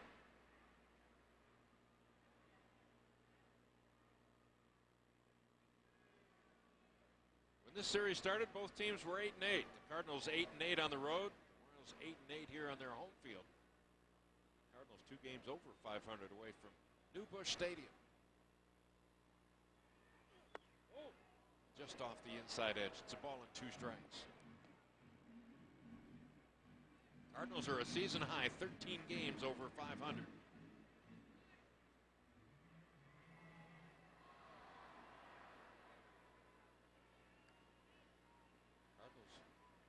Good home record, have played 8 series at home. They've won all 8 of those series. Ball will reach the seats. That's what Tony La Russa is all about. He talks about the season being a long haul, but he really wants his guys focusing on that first game of a series. He was like that in Oakland. He's like that in St. Louis. Win that first game of the series, it's not that you relax the rest of the time, but you win 1 out of the next 2, you win that series. Go on, if you can do the same thing in the next series. Put it together, he says it's not so much the long winning streaks that win titles for you. It's the steady play and winning one series after another series. And they've already won this series here in Kansas City. Looking for the sweep here today. Buries the off-speed pitch. It's 2 balls, 2 strikes. You've had a chance last few winters to get acquainted with Bob Knight, the basketball coach at Texas Tech. Bob Knight and Tony La Russa have a very strong friendship, and it's kind of interesting. Here's a career baseball guy with a law degree, La Russa, then the basketball Hall of Famer Bob Knight, but there obviously are some philosophical similarities between the two. Bob Knight doesn't think that Tony La Russa is capable of putting together his final 25-man roster until Coach Knight goes to spring training. Foul right side. In fact, Texas Tech has been knocked out of the tournaments over the last couple of years. That's exactly where the head coach goes. Time to check in at camp. Count holds at 2-2 to Stairs. Runner at third base is Esteban Herman. The runner at first base is Emil Brown.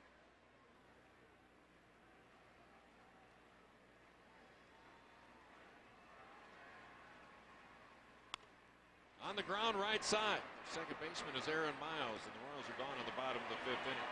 Get a couple base hits, but they strand both those base runners. The Royals have stranded 7 in the ballgame and trail it 4-1.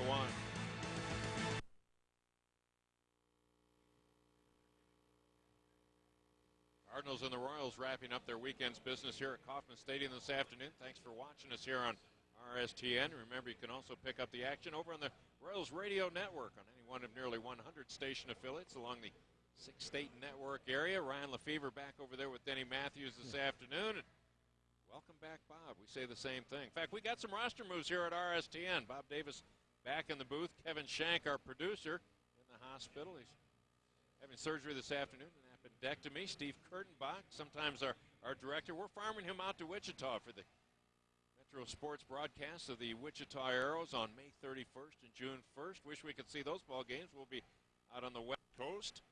Day game in Oakland and an off day on Thursday the 1st in Seattle. But Bob's back. Kevin, we hope, is going to get well. Kurtenbach farmed out to the minors. Stay tuned for more developments. Here's John Rodriguez, the right fielder, number 2 hitter for St. Louis. For 2 tonight, including a double play ball. Takes outside, ball 2. Scott Ellerton's gone all the way for the Royals, giving up 4 runs on 4 base hits. 3 of those hits have been home runs. Thrown at the knees. It's 2 balls and a strike. Rodriguez, Pujols, and Edmonds. 2, 3, and 4 hitters due up for the Cardinals as they bat in the top of the 6th inning.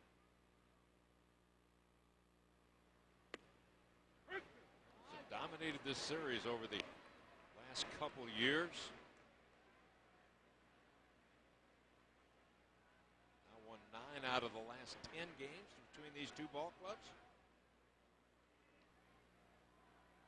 Cardinals really played well against the American League last year. They won 23 of their last 29 games. Looks like their division is going to be real competitive this year. The Cincinnati Reds are really improved. They spent about 3 weeks in first place. The Houston Astros look to be solid again, and they may get Roger Clemens the second half of the season. That's a leadoff walk to Rodriguez.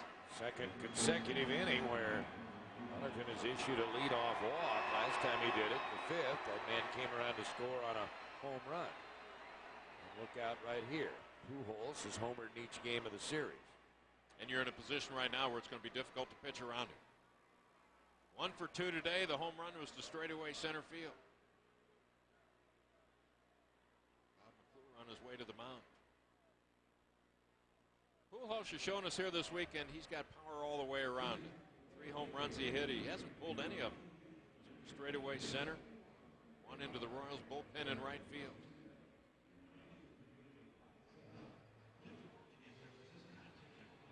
Royals getting some activity out of the pen. That's Andrew Cisco. Now starting to throw. Pujols hit his home run in the 4th inning. It was the first run of the game as to liner to center field. Or up to right field, I beg your pardon. It just skimmed over the fence out there and got into the Royals bullpen. Albert, who homered to center field earlier in the series, hit that one the opposite way. And with 3 home runs here on the weekend, he's really been impressive. Pujols now with 4 hits in this series. They haven't been the home runs. Takes outside, ball 1. Royals play him as a pull hitter, both in their infield and their outfield. He continues to hit the ball up the middle and to the opposite way. It's 2 balls, no strikes. Look at the Royals' defensive alignment. The wind continues to drift in gently from right field.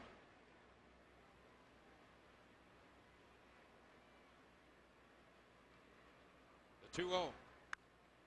The end of the bat. Minkiewicz out at first. No other play to be made.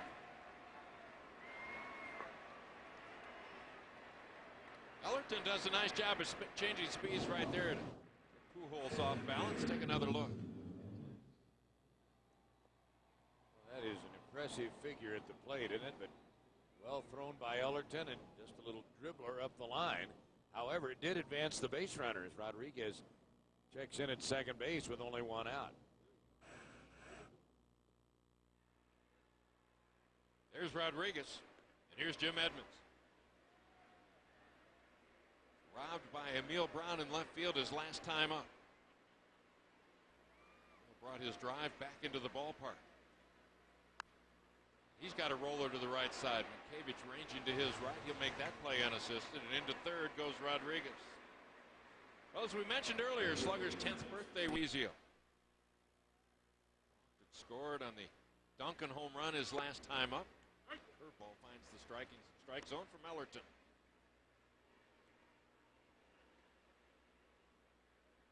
Royals are still out hitting the Cardinals 5-4, but trail 4-1.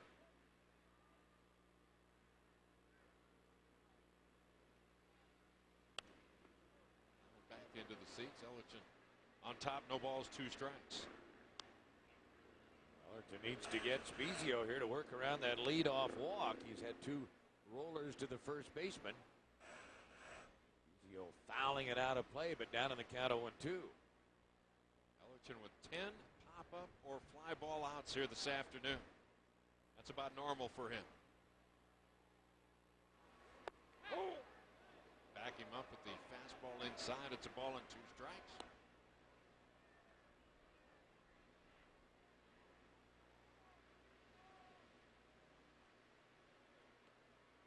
All Bacco doing the catching today. Like they want to stay on the outside part of the plate to Spezio. Hammered at Baroa. Nice pick on the short hop. Throw across in time.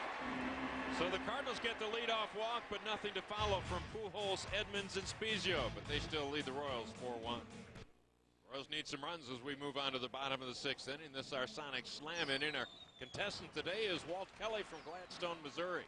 Royals hit a home run in this inning. Walt Kelly from Gladstone wins $500. Royals hit a grand slam out of the ballpark. Walt picks up $25,000 from Sonic and RSTN. Royals bottom of the 6th will feature Angel Baroa, Aaron Guile, Paul Bacco. 6, 7, and 8 hitters. Baroa looking for his first hit of the day. Infield ground ball so far against Jeff Suppan has gone all the way for St. Louis. In the air to right field. It's John Rodriguez. That's the first out of the inning. Well, interleague games all around Major League Baseball. Let's update the scoreboard. The Pirates and Indians are tied at Jacobs Field. You got the Nationals leading the Orioles in their ball game. Some good regional rivalries unfolding this weekend. How about another Tiger victory? Tigers blanking the Reds 1-0. Devil Rays shut out the Marlins in the Battle of Florida. Now here's Aaron Guile. He puts a charge into this one. High and deep to right center field. Rodriguez back. It's deep and it's gone. Aaron Guile with the solo home run here in the Sonic Slam inning. So Walt Kelly from Gladstone, Missouri picks up $500. And the Royals get another run. It's 4-2 St. Louis. And for Aaron, his 3rd home run since joining the Royals. Well, this was a towering blast. The wind really didn't affect this one all that much. He got a lot of it. It's a long way to right center field. The Royals' 6th hit makes it a 2-run Cardinal lead. Now here's Paul Bacco, left-handed hitter in against Suppan. He had a big hit his last time up. It was an RBI single.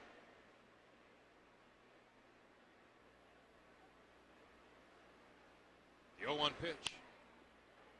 The fastball. No balls, 2 strikes.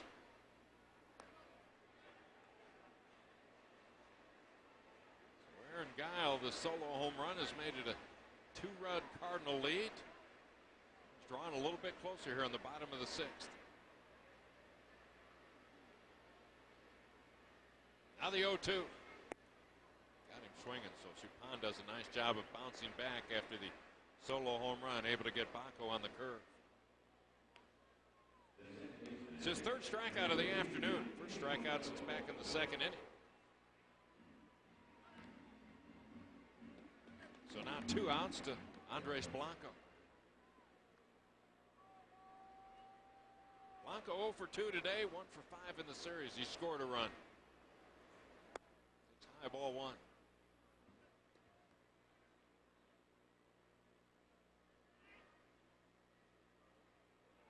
Andres Blanco in his 2nd game with the Big League Ball Club. Played short here last night. Started 2nd base for today's game. Another pitch upstairs. It's 2 balls, no strikes.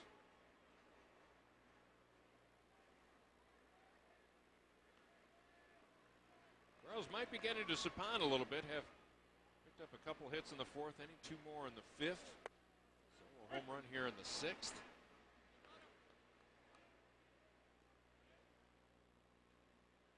Suppan retired 8 of the first 9 Royals to come to the plate here this afternoon. Make it 2 balls, 2 strikes.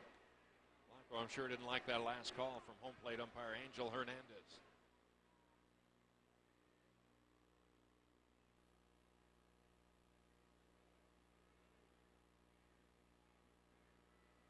his next pitch. Popped up short left field. Bigby on his way in near the line. Dives, can't make the play, and the ball bounds away. Blanco already at second base. He'll check in there. Well, the Royals will collect a two-out double here by Andres Blanco, and that'll get the potential tying run to the plate. A little flare out to shallow left field, and Bigby couldn't quite get there.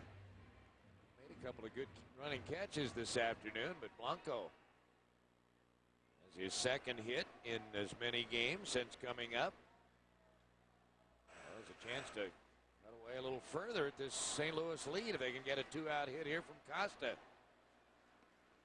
Shane's 1 for 2 officially today. He was also hit by a pitch back in the first inning. Did he get hit by that one? Yeah, he's hit by that pitch. So dead ball. Blanco will have to go back to second. So Costa hit for the second time this afternoon. Suppan bounced the breaking ball in there, but picked off the Royal center fielder.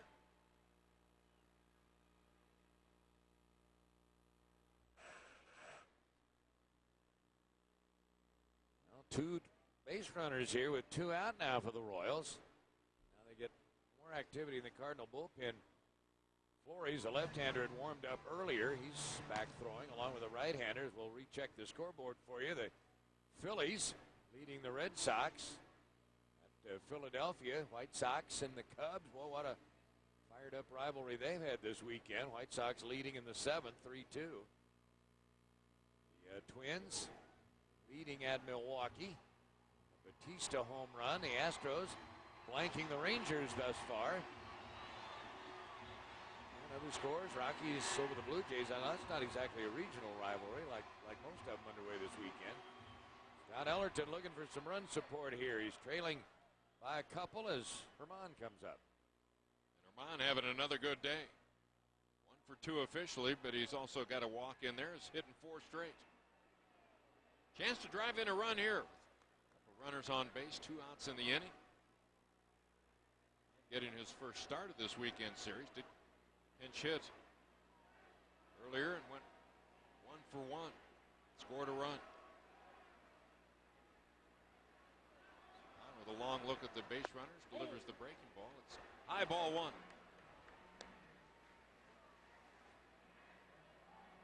Suppan averages about 6 innings per outing.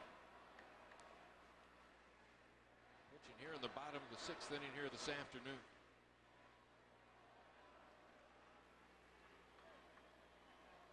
The 1-0. Hard but high. It's 2 balls, no strikes. Hitting situation getting better for Herman all the time.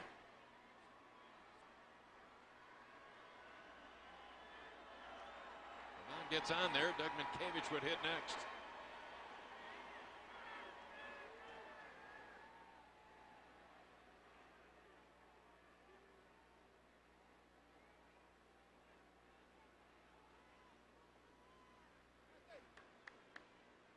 Cardinals have the infield well back at all 4 infield positions.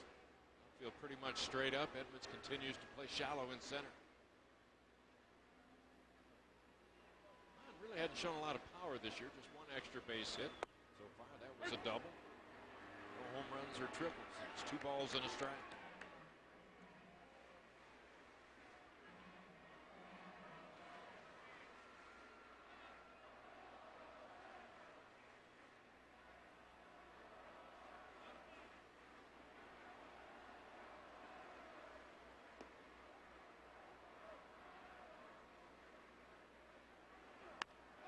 Back through the middle, the shortstop is Luna. He'll make the play unassisted at second. But Aaron Guile in the Sonic Slam inning makes Walt Kelly from Gladstone, Missouri a winner. He picks up $500. And Aaron Guile with his 3rd home run of the season has made this a 4-2 St. Louis lead. Beautiful day for baseball in Kansas City this afternoon. The final game of the 3-game series. Let's take a look at our game summary brought to you by Kia Motors. Kia, the power to surprise. Cardinals getting the best of the Royals again, leading 4-2. Albert Pujols is homered in all 3 of the games this weekend. Cardinals have hit 3 home runs here this afternoon. And we go to the top of the 7th. 4-2 St. Louis. It'll be Larry Bigby, Chris Duncan, Gary Bennett coming up. Ellerton still on for the Royals. Count evens out on a ball and a strike to Bigby, who is nothing for two. He's grounded out to Minkevich. He's also been denied a base hit on a heck of a diving play by left fielder Emil Brown. Way upstairs, 2 balls and a strike. Cardinals, 4 runs, 4 hits. They've stranded only 1 runner. Royals have 2 runs on 7 hits. The Royals have a lot of base runners. They've left 9. And a drive to right. That's going to be a problem. That's down into the corner. Bigby pumping towards second. And Guile gets it back to the infield. It's a leadoff double. The first extra base hit in 8 ball games for Bigby. Cardinals have their 5th hit of the afternoon. Bigby wears number 33. That's the same number that Larry Walker wore last year with the St. Louis Cardinals. He announced his retirement this past offseason. The Cardinals hoping to get some of the production that Walker had given them since he came over to trade from Colorado. Leadoff double here for the Redbirds. So the Royals within 2, but the Cardinals get a leadoff man to second base, and Buddy Bell will make a pitching change. Ellerton comes out of the ball game. Andrew Cisco makes his way in. Our call to the bullpen brought to you by Mrs. Baird's Delicious Baked Goods, available at Hy-Vee, the official grocer of RSTN. We'll be right back. Chased here in the top of the 7th inning, gives up just 5 base hits, but 3 of them are home runs to the Cardinals. Gives way to hard-throwing left-hander Andrew Cisco, who pitches for the first time in this series. His last time out was the Wednesday night ball game in Cleveland. 23rd appearance this year for Big Andrew. And he will deal with a man at second base. And so Taguchi has come out to pinch hit, and he pops up a bunt. That'll be out of the reach of Baco, strike 1. Taguchi, the backup outfielder, hitting for Duncan, who homered his last time up. Taguchi played in the first 2 games of this series, a combined 0 for 4 coming into play this afternoon. Cardinals continue to do some platooning in left field.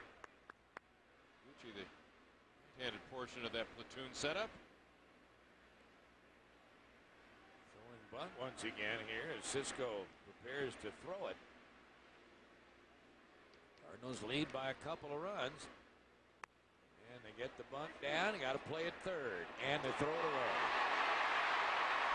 And here comes the runner in to score. Well, they had that runner nailed with a good throw over there, but Bigby winds up crossing home plate. It's now 5-2 St. Louis. And it was set up perfectly for Andrew Cisco, Bob. The ball is bunted hard. Cisco's quick off the mound. He's already set up to make the strong throw to third base. Got a great chance to get Bigby. Sets up perfectly. Plenty of time to step in, throw, but throws off line and throws it into the feet of the base runner. Lamont can't make the play, as that ball actually might have hit Bigby sliding into third base. Goes up the left field line. Cardinals get another run. Now lead at 5-2. So not only a run, but no out, and a man once again at second, and this time for Bennett. He's showing bunt. And a strike. Got a bunt again. And I think if you're the Cardinals, you try to bunt it someplace where Cisco has to handle it. Cisco probably going to be a little cautious on another throw to third base. Doesn't want to take a chance on an error. Got a great chance to be effective right here. Now 5-2 St. Louis.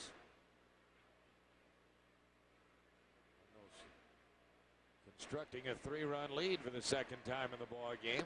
Ball thrown hard, but not bunted by Bennett, who took it inside. It's a ball and a strike. Well, that could have been a big play to have retired that runner at third. They're trying to move him over. Instead, the throwing error produces a run and no outs.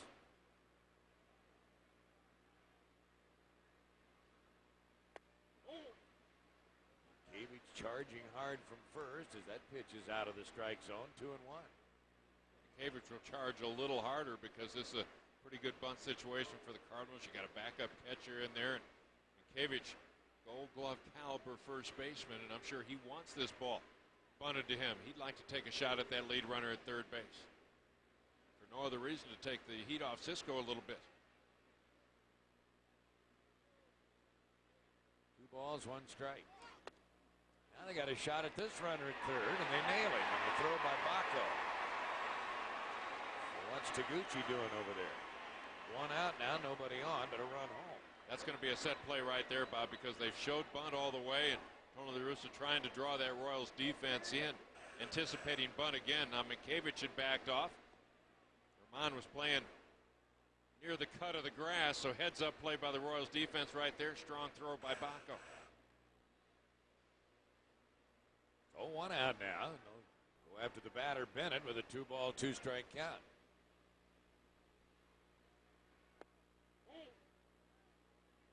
Go the distance. Bennett here today, twice has flied to Costa in center.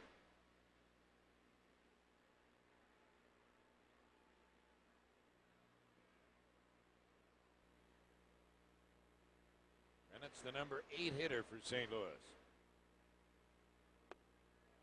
And he walks it.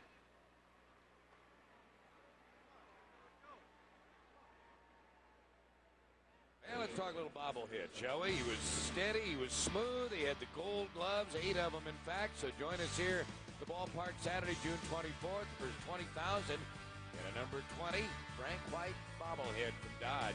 First of 3 Royals retired number bobblehead giveaways, including manager Dick Hauser, July 22nd, and George Brett, August 19th. Collect all 3 this summer here at the ballpark. Retired number bobbleheads. Here is Hector Luna, who launched a home run in the 5th inning. 5-2 St. Louis.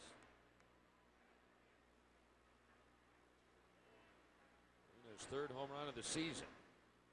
Belted in his last plate appearance. 1 on, 1 out. Low with that pitch, a ball and a strike. St. Louis adding to their lead here in the 7th inning. Cardinals' big inning thus far was the 5th, and they scored 3. They had 2 home runs that inning. Hit 3 home runs in the ball game. This guy, Luna, Chris Duncan, who's now out of the game, and would you believe Albert Pujols hit a home run here today? Cardinals done a nice job all weekend long of bunching their hits. Of course, when you hit some home runs, you make the most out of the least, and they've gotten their fair share of home runs. But when they have gotten scoring opportunities, they've scored. The Royals have really held them down pretty well, staying away from the big score so far this weekend. Coach Bob McClure out for a little visit. Remind you, when you're away from Kansas City, you can watch Royals games live online exclusively from MLB.tv. Royals.com, more live games than anyone else. Royals.com, where baseball's always on.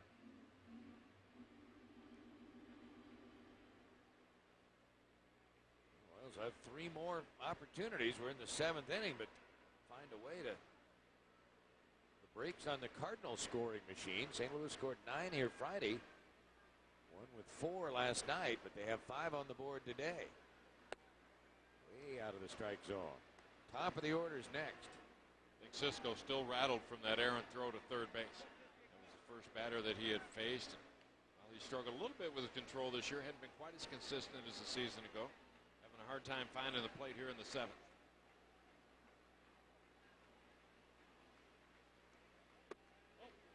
Another walk. Back-to-back bases on balls to Bennett. Now Luna. The Cardinals get the top of the order up there.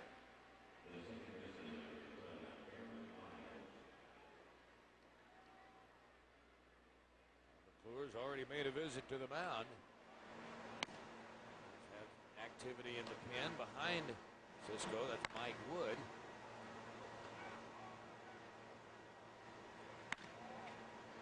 The play that Cisco made, you would think, as a casual observer, that's got to be a fairly easy play for a left-handed thrower. But as you say, the first batter he faced and his eagerness to get it out. Put the throw in a bad spot, and it got away, and Cardinals immediately got a run out of the deal. Well, I'm sure when they brought him in and got to the mound, it was heads up for the possible bunt right here. Your responsibility is from the mound to the third base line, field whatever you can, and look to get that lead runner. Not a difficult throw because he didn't have to wheel around like a right-handed pitcher would have to. And the throw actually wasn't that far offline, and just unfortunately for the Royals, it was in at the feet of the sliding base runner, Larry Bigby. Made it a tough catch for Herman at third base. And here comes Buddy Bell, and that's going to do it for Cisco. So with Aaron Miles just settling into the batter's box, the Royals will go to the bullpen once again and call on Mike Wood. Royals need a ground ball. They need a double play. Mike Wood will try to accomplish that as he makes his way in. Tough afternoon for Andrew Cisco. Comes in, makes an error, gets a couple of walks, and leaves with a couple men on base for St. Louis. Gives way to a right-handed sinker baller Mike Wood, who comes on for the 12th time this year with the bullpen changes that Buddy Bell has made over the last few days. Mike Wood goes from middle and long relief to more of a setup role, but no save situations over the last few days. He still pitches a little bit later in ball games, but not as a setup man here, just looking to get some outs. Royals could use a ground ball. And Aaron Miles, who's a switch hitter, moves around to the left side against Mike Wood. Couple of runners on. You got Bennett down at second, Hector Luna at first. One out in the inning. Cardinals lead 5-2. It's a ball and a strike here to Aaron Miles, who's 1 for 3 on the day.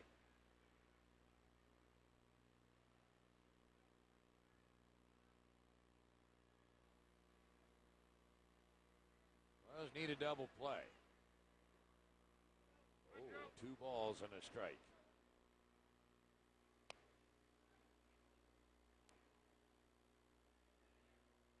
St. Louis hitting 3 home runs in the game. Royals have a home run by Aaron Guile. Cardinals with just 5 hits lead 5-2. Royals have made the game's only error, and that proved to be a big one. 3 balls and a strike. Another bad one here loads the bases. Pressure on Mike Wood to make a quality pitch right here to Aaron Miles. Miles has not faced Mike Wood prior to this moment.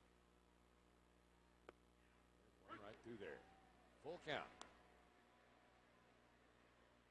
Throwing strikes not usually a problem for Mike Wood coming out of the bullpen. When he's on, he'll get his share of ground balls. Works with a sinking fastball. Sharp breaking curveball and a good straight changeup. In the 3-2. And they got the ground ball, but it's through the hole on the right side, and the bases will be loaded. They'll stop the runner at third. Bennett. So the bases are loaded with 1 out. A base hit for Miles. He's 2 out of 4. Got the leadoff double from Larry Bigby, but this is the first hit since that leadoff double. Comes through with the base hit through the right side of the infield. Ball hit sharply, and Aaron Guile charging hard from his right field position, so no chance for the lead base runner Bennett to try to score. That'll load him up for Rodriguez. Bennett the runner at third base. Luna the runner at second. Aaron Miles on over at first. First 6 innings of the ball game, the Cardinals have stranded only 1 runner. Now they have them loaded up here with 1 gone, and Rodriguez bats with Pujols to follow. Strike 1. Now you'd really like the double play ball to the Royals. Comebacker to the mound would be perfect. Rodriguez today, nothing for 2. He did walk his last try. And a ground ball. It'd be tough to get a double play out of that. In fact, they get only the out at first, and a run is in. Bennett scores.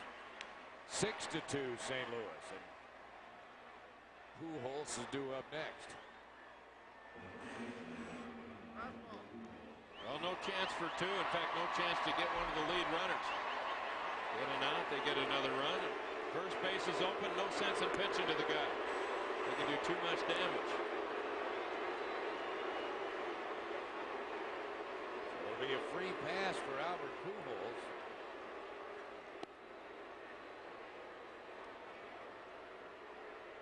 This will be the 7th time this year he's been intentionally walked, the 35th time overall. I'm surprised it's not more, aren't you? Very definitely. He is getting to the point of his career where he should match intentional walk to intentional walk with Barry Bonds.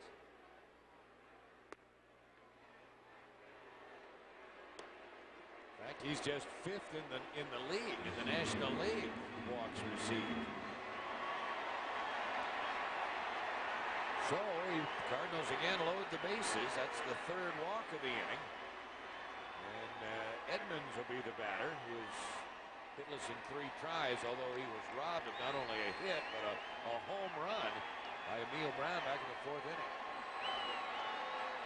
Only Bonds in the National League has more intentional walks than Pujols, which you would figure. But Bonds going into play today, 19 intentional walks. 19.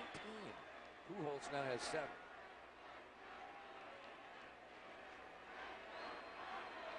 It's ball 1 to Edmonds, the 8th man to come to the plate for the Cardinals this inning. That's pretty good respect right there when you walk a right-handed hitter to get a left-handed hitter with a right-handed pitcher. Could argue he's not getting enough respect. Only 7 intentional walks. You already made a pretty strong case on that. Goodness. And to right field, base hit. 1 run scores, and 2 runs will score. Luna and Miles, Pujols to 3rd. And Edmonds. Well, what a big hit that is. He walked the man in front of him, and he comes through. And 2 runs batted in. It's now 8-2 Cardinals. They've scored 4 runs here in the 7th inning. One of the keys for the Cardinals this year is going to be the offensive performance of the likes of Scott Rowland, Jim Edmonds, and Juan Encarnacion. Those are the 3 guys that are going to hit behind Albert Pujols on most days. When teams pitch around Pujols, guys like that have to step up and make the opponents pay, and Edmonds just got it done here in KC today. And Spezio, the 9th man to come to the plate, rips 1 foul outside first, strike 1. Well, Edmonds, 1 out of 4, but he drives in a pair. He's got 29 runs batted in on the year.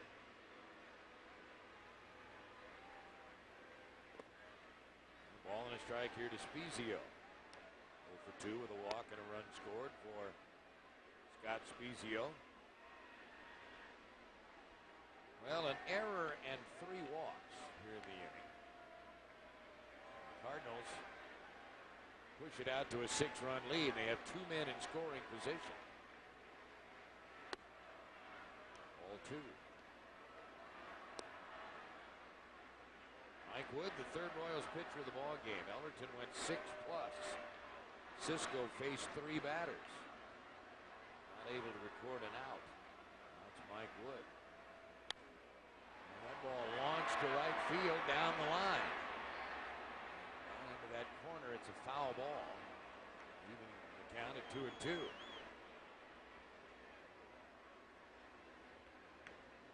Royals had pulled within a couple of runs on the home run in the 6th by Aaron Guile, but now St. Louis pushing it out to an 8-2 ball game. Aaron Guile out in right field, gave that ball a look, but was well back in the seats in foul territory. Pujols at 3rd, Edmonds at 2nd. 2-2 to Spezio, and he's got a base hit. Pujols is in. Here comes Edmonds, and the throw, and out. They say he missed the plate. No call by Hernandez, the home plate umpire. So Baco tagged him, and the out is recorded, but the run is in. And it's now 9-2 ball game. So out at the plate, that ends the inning. LaRusso comes out to argue, but the Cardinals lead by 7.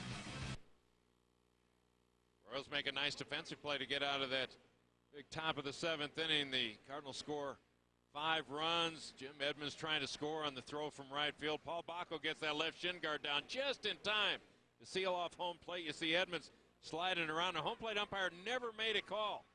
Baco misses the tag. Edmonds misses the plate. Still not safe or out. There's no tag. There's no touch. Mike Wood rushing up to tell Baco, hey, tag him. There's no call yet. Thrown away. Wood gets an assist on that one. Edmonds thought he caught the corner of the base. Home plate umpire thought otherwise. Cardinals gone at the top of the 7th. Now the Royals going to need a bunch of runs. Royals trail 9-2, and they will see a new Cardinal pitcher as we go to the 7th inning. Minkiewicz leads off. The new pitcher is Randy Flores, who takes over for the starter, Jeff Suppan. And a fly ball to left field off the bat of Minkiewicz. And over to make the catch, Larry Bigby. Quickly, 1 gone. Flores takes over here in the 7th and throws a pitch and gets an out.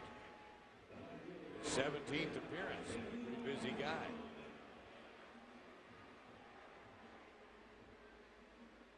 A brother. On the Oakland A's. This is Randy Flores. Now it's Emil Brown. Emil 1 out of 3. The Royals very much a part of this ball game, and then the Cardinals put a 5 spot up in the top of this inning to now lead 9-2. Emil Brown's made 2 spectacular catches today in left field. He has 3 hits in this series, 3 out of 7 against St. Louis pitching.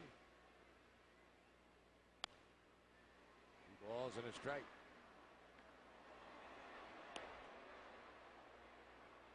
Let's check out our plays of the game, brought to you by your Midwest Ford dealers. We talked about Emil Brown's glove work in left. He robbed Jim Edmonds. He also robbed Bigby of a potential base hit. He took a homer away from Edmonds, but a diving catch there to deny Bigby a base hit back in the 6th inning. Those are Midwest Ford dealers' plays of the game. Good day in left field for Emil Brown. Emil Brown, a right fielder for the Royals a season ago. That switch was made in spring training when Reggie Sanders came on board. Reggie going to right field. Emil Brown jumps over to left field this year. 2 balls, 2 strikes. And Emil with a fly ball to left. And under it a little bit, and over to make the catch in front of the warning track is Bigby. 2 outs here in the Royals 7th. Now Matt Stairs takes his turn. Matt, a 4th inning double. He scored the Royals' first run of the day. He is 1 out of 3.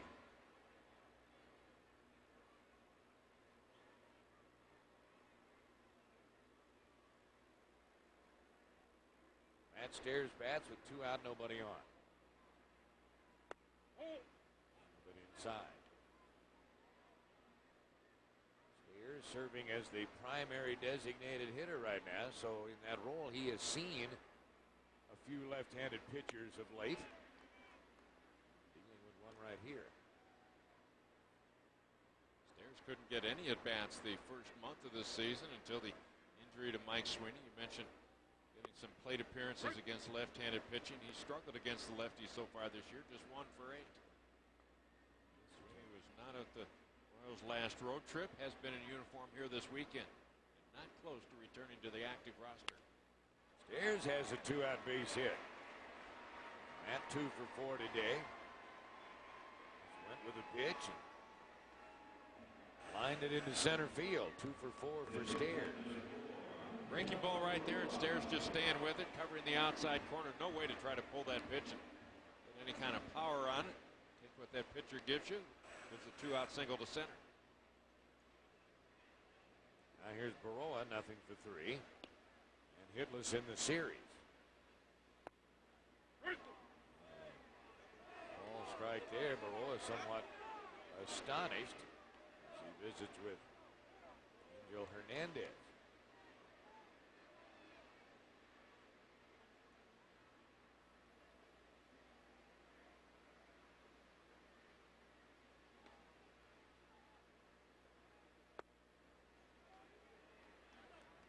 Missing outside, so it's 1-1. Angel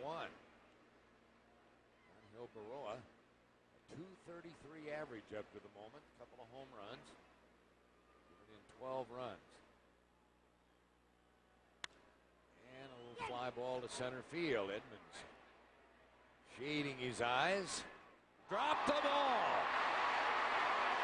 And here comes Stairs around third, and he will score. Boy, get a shot of that. You won't see that very often. Jim Edmonds battling the sun, but normally even more than sure-handed. And that one got away, and the Royals get a run. It's now 9-3 Cardinals. Edmonds is going to pick up his 4th error of the season. When outfielders get errors, it's usually on throws.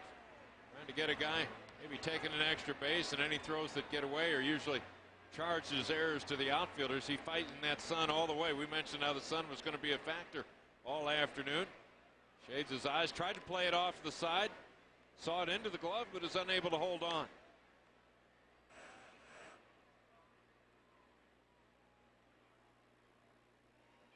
now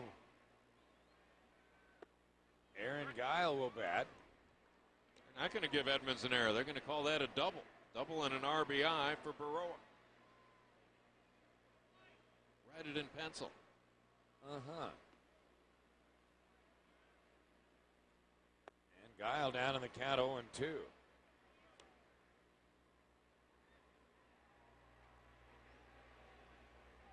That's the view behind home plate.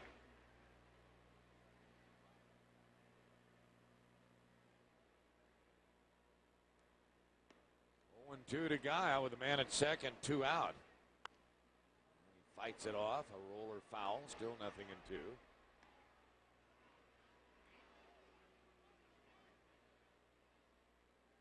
Aaron Guile, 1 for 3, a home run his last time up, his third of the season with the Royals.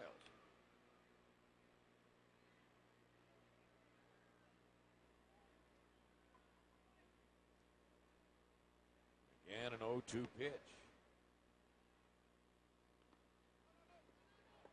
Aaron Guile is playing in his 12th game since he called up from Omaha. As he watched ball one go low, 1-2.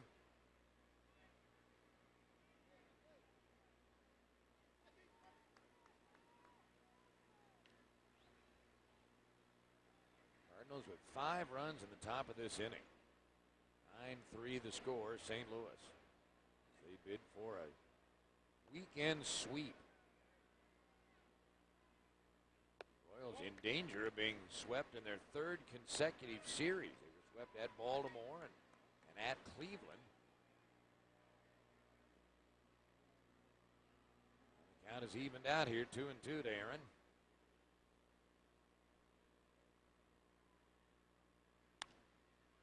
Sliced up the line and back into the stand. Still 2 balls, 2 strikes.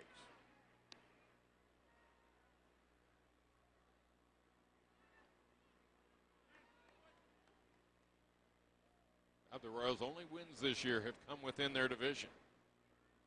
They've played well in 1-ball games against the Cleveland Indians, the Chicago White Sox, the Minnesota Twins. The team that they have an advantage on in the win-loss record would be the Tribe. Winless against the East, they're winless against the West. So far, they're winless in interleague play. Well, the count goes full here to Guile, able to lay off that last pitch.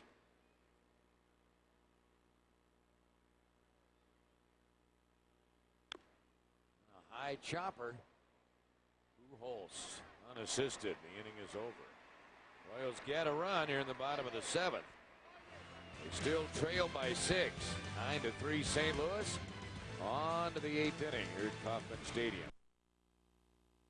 7 innings complete. We go to the 8th. The Cardinals lead the Royals 9-3. We'll see you back here tomorrow night on RSTN. Jeremy Offel to make the start for the Royals against the Cardinals are pretty hot, but how about this team coming in, the Detroit Tigers? They'll be in here tomorrow night. Justin Verlander, who is 5-3. Offel to be looking for his 3rd win.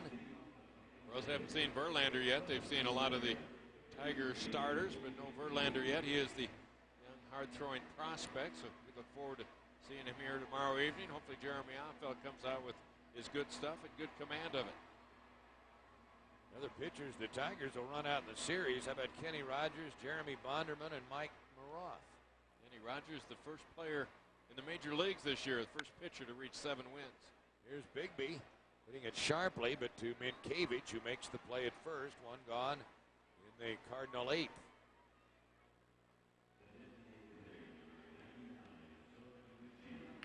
Mike Wood retires the leadoff man here in the inning. Larry Bigby on this sharply hit ground ball. Bigby getting a start here this afternoon. Mentioned he opened the season on the disabled list. He's had some pretty good at-bats. Hit that ball sharply. Minkiewicz playing way off the line at first base. Had him set up perfectly. And Taguchi jumps on the first pitch and lines a single to center. Taguchi with a base hit. Cardinals now match the Royals with 9 hits. The Cardinals lead by 6 runs. Now the batter will be the catcher, Gary Bennett.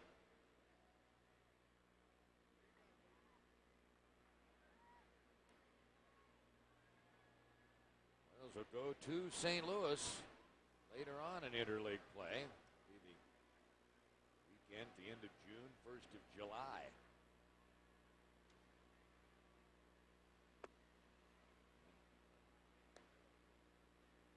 That'll be an interesting trip for the Royals. They'll also play a series in Cincinnati.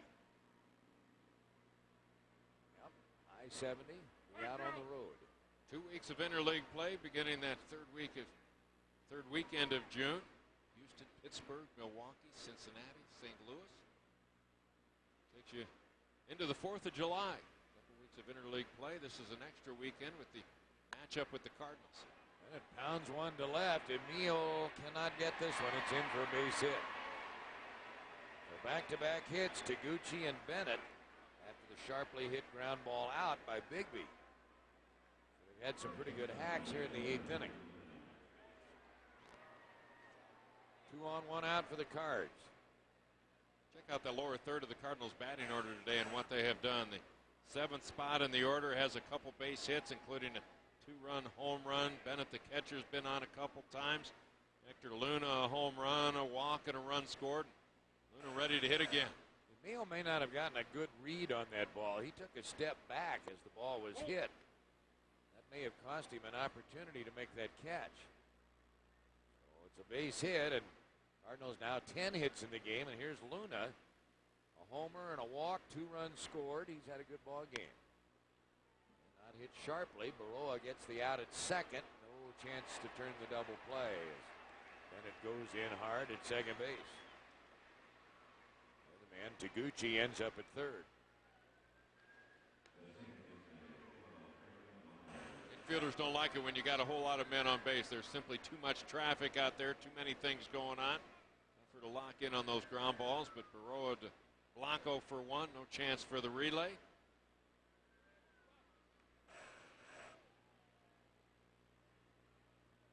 Now the top of the batting order with Aaron Miles, who has a 2-hit game. And a strike for the former Colorado Rocky. Came to the big leagues very briefly in 2003 as a member of the Chicago White Sox, but really established himself out in Denver, and he drives one to right. Aaron Guile over toward the line, and he's got it. And the inning is over. Cardinals denied additional runs in the 8th. It's still 9-3. St. Bottom of the 8th, Royals trail by half a dozen runs. Face the Detroit Tigers in a series starting tomorrow night. Tigers win again today. They are 9-1 in their last 10 ball games. Nate Robertson was their pitcher today, and Detroit now 29-14 on the year, and they'll be no worse than a tie for the top spot in the AL Central with the White Sox. As you run down some of the other scores today around Major League Baseball, and the White Sox are losing at the moment in the 9th inning, so Detroit could come to town in sole possession of first place, the AL Central. And elsewhere, some games still in progress. New pitcher for the Cardinals. They'll bring Brad Thompson on here to work in the bottom of the 8th inning. Thompson is a 24-year-old right-hander coming on for the 18th time this year. An impressive earned run average, 1.53, and opponent's batting average against him just .212. A product of the Cardinals farm system taken in the 16th round, June of 2002. Starter, Suppan went 6 innings. Flores pitched an inning. Now here is Thompson. Thompson, youngster. Divided time last year between AAA Memphis and the parent Cardinals. He's ahead in the count here to Paul Bacco, 0-2. Bacco, Blanco, and Costa do up. But inside.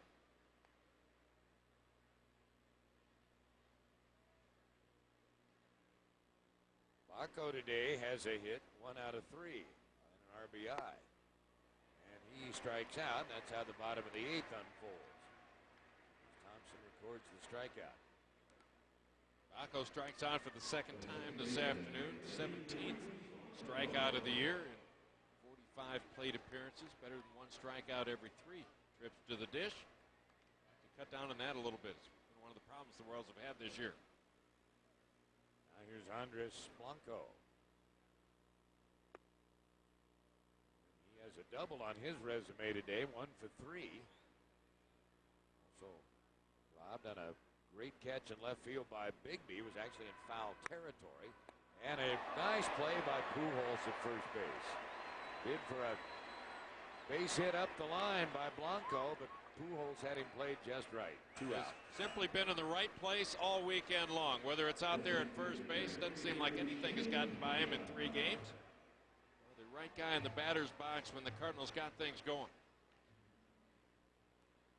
Could you be more impressed with a guy over a 3-day stretch? Well, there was another number 5 who played here a few years ago that kind of gave off the same kind of vibes, didn't he? Yeah, exactly.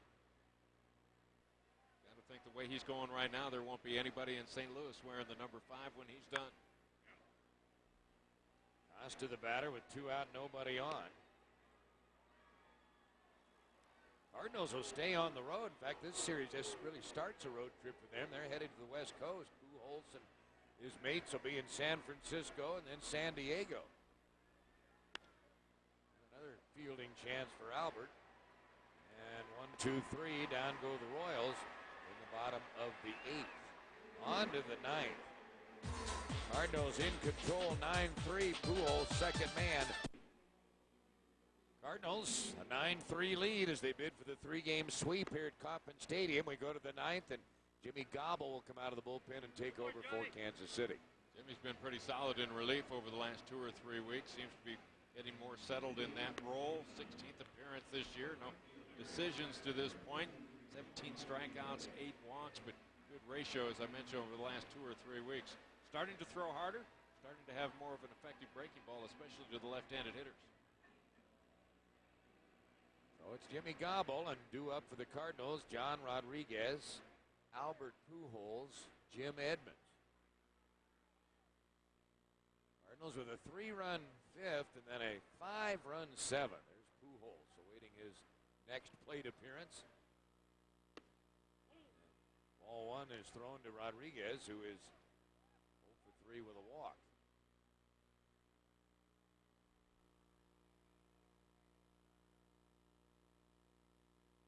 Continuing the recent dominance of the Royals here in this interleague series. Actually, the Cardinals kind of dominated the National League over the last couple seasons. Back-to-back 100-win campaigns. 100 wins last year, 105 the previous year. Look at the postseason, 5 out of the last 6 years. They would like to tack on a World Series championship to all this success. Last year they have the National League Cy Young Award winner. They have the MVP. Look like they might be headed to another World Series. Gobble way off target with that pitch.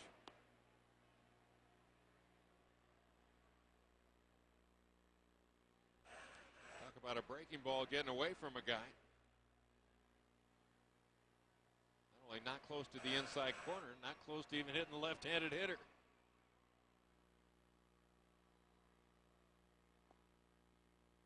Three and 2.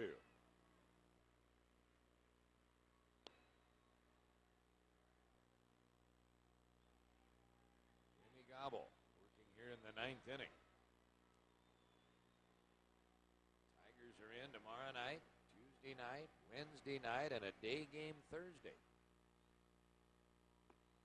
Swing and a miss over the top of the breaking pitch, and Gobble wins that battle, striking out Rodriguez. Well, here comes Albert Pujols. What's he done lately? Wow.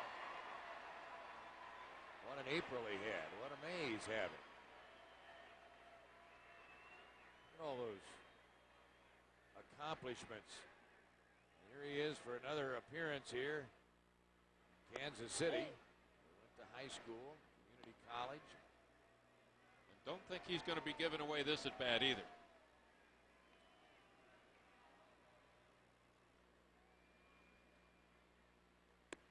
Jimmy Gobble will try to keep it away from him.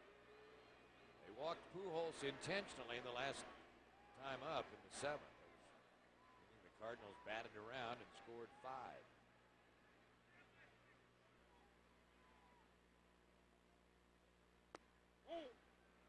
3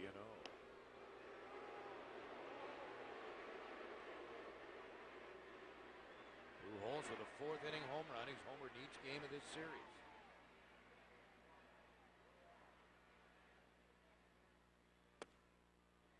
Pujols taking all the way. It's 3 balls and a strike.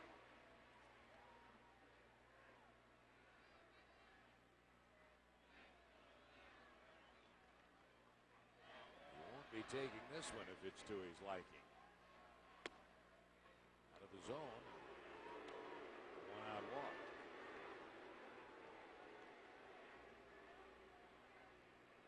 Well, it'll be interesting to see how the Giants go about their business with Albert Pujols. Since Bonds walked so much, you'd think the Giants would be a team that would certainly return that favor to a guy like Pujols from the Cardinals. Giants been playing on the road this weekend, but just barely on the road. They've been over on the other side of the bay, taking on the A's.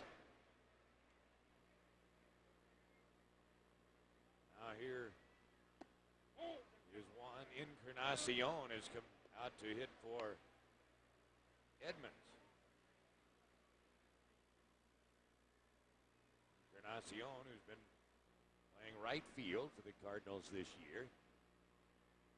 He took ball 1.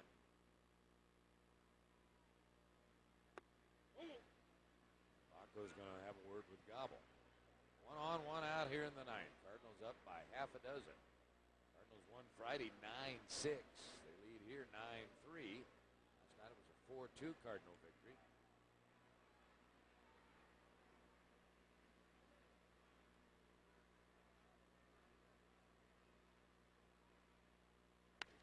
And whipped into left field for a base hit. 11 hits for St. Louis. 2 on with 1 out. That's the attendance today, just over 30,000 on hand today, 30,266. Here's the attendance for the weekend, just under 104,000 for the 3 games. Big crowd, of course, last night. Over 40,500. Now the Cardinals with Spezio in the batter's box.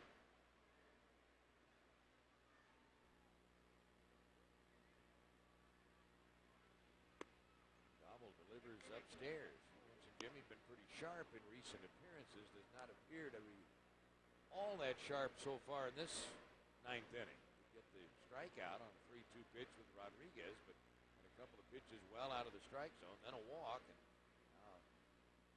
hard hit single. He could bite on that pitch, however. 1-1. I'll be right. This isn't the same Jimmy Gobble that we've seen over the last several weeks. He's been behind everybody, even first hitter that he got the strikeout, kind of pitched his way around Pujols. 2-0 on Encarnacion when he delivered the fastball.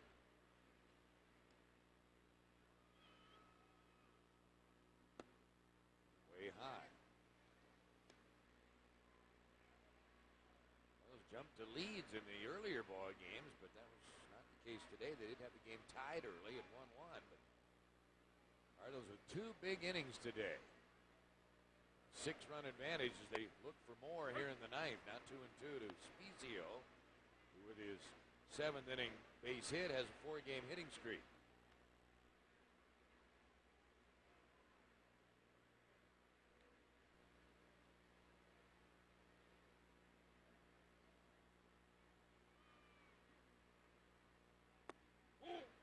Full count.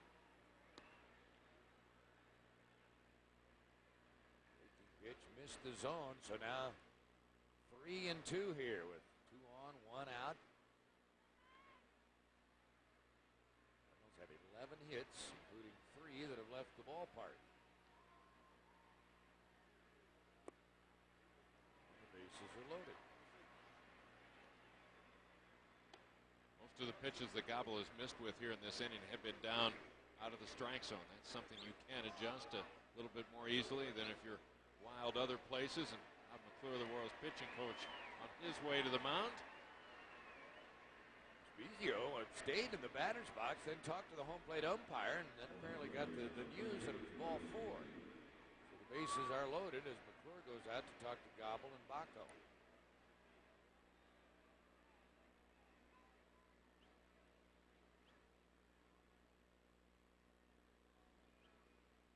Cardinals with another bases loaded opportunity.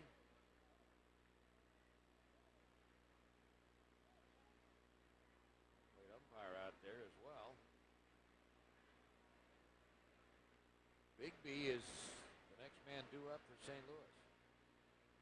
Bigby has always hit well in this ballpark, but the double that he has here this afternoon, that's going to push his average right at 330 lifetime here in KC. He looked to be an up-and-coming player there for a time with the Orioles. Now he's bounced around a little bit, but might be a very good spare part for Tony La Russa, who does a good job using his personnel. He's responded today, as you mentioned, with that extra base hit. Could have had another hit were it not for a great catch by Emil Brown. There's ball one.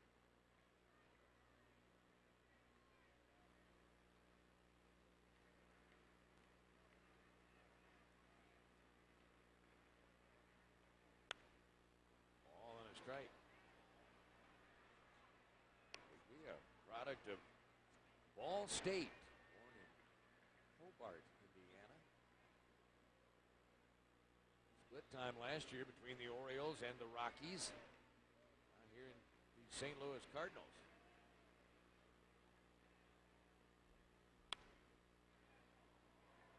Sliced out of play, 1-2. Tomorrow night, Royals and Tigers, the first of four. Cardinals have them loaded up right here. For Larry Bigby, Albert Pujols is at third.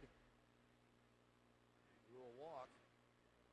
Encarnacion with a base hit at second. Spezio, who walked, is at first. Curveball stayed inside. This is Bigby's first at bat this year against left-handed pitching, so Gobble should have an advantage. Sure, you throw a strike, force him to swing the bat.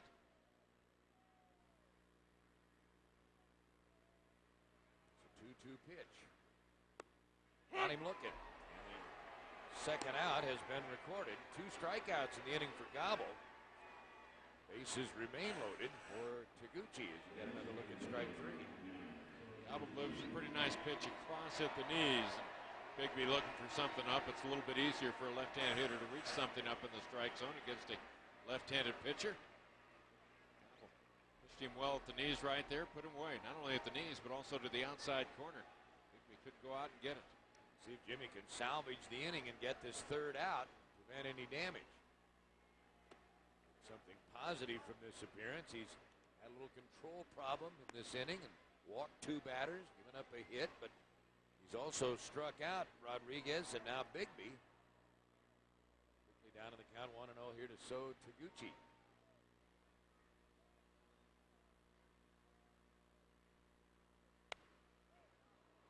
1-1. That ball ricocheting off the protective screen there in front of the Royals dugout.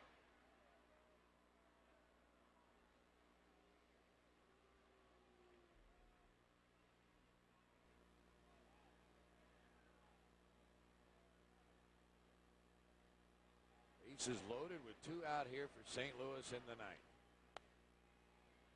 Count runs to a ball and 2 strikes. Gucci, while he's not big of stature, is very quick on balls inside part of the plate and will show you surprising power. Jimmy Gobble just went inside once. That's probably not the area you want to go back in again. See if they go back down and away with the next pitch.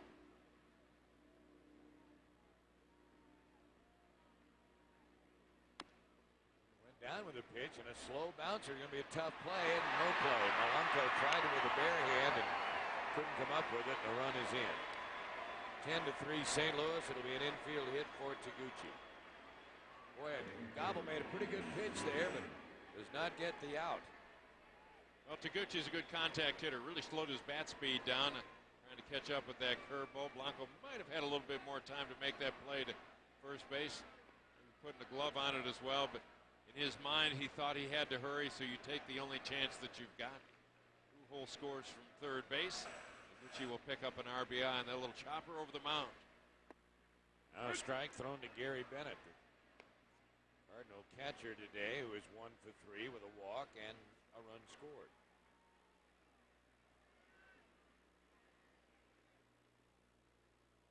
And at the backup catcher of the Washington Nationals a season ago.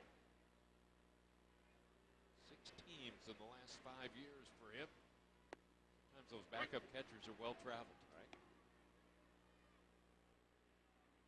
Bennett category, a right-handed hitter. I guess the real ticket is the solid backup catcher who's a left-handed batter. Paul Bacco's done a little bit of the same thing. Bounced around a lot recently in his veteran years.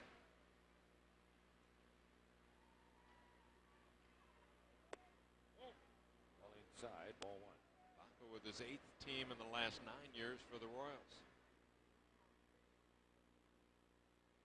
Defensive alignment, the center fielder Costa over toward right field, right center field. Big alley in left center for Bennett.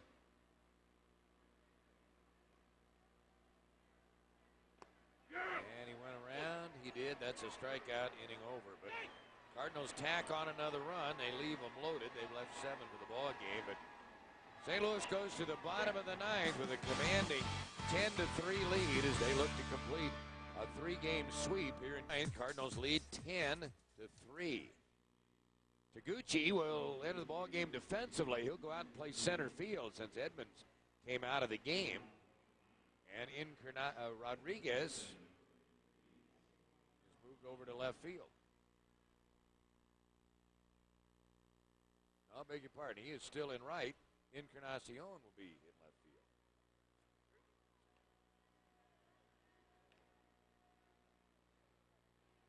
So no designated hitter now for St. Louis. Not that that would be a big factor at this point, but Taguchi enters the game as a defender. Now Royals bat here in the 9th with Herman, Minkevich, and Brown due up against Cardinal reliever Brad Thompson on for his 2nd inning. And a strike. Herman today, 1 for 3 with a walk. 4-game hitting streak now. Royals have 9 hits, but just the 3 runs, and they trail by 7. 0-2 the count. Spezio. Gone. So Thompson has faced 4 and retired all 4 since coming on an inning ago. Cardinals have pretty good balance on their pitching staff. Their starting rotation, about a 3.5 earned run average. That would be the best in the National League. Relief pitchers, less than a 3 point, about a 2.3 quarters. They would have the best relief for earned run average in all of baseball. Yet another thing they do well. Here's Minkevich with one last chance here to try to extend his 5-game hitting streak. He's 0 for 3. Lined out to center the 5th inning. Ball hit right on the nose, but caught by Edmonds. Minkevich has drawn a walk today, but 0 for 3 officially. 1-1.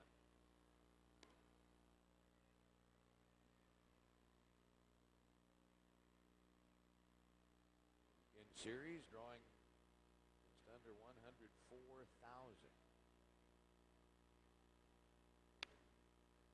That's out of play. A ball and 2 strikes to Minkevich. 1 down, nobody on. Bottom of the 9th.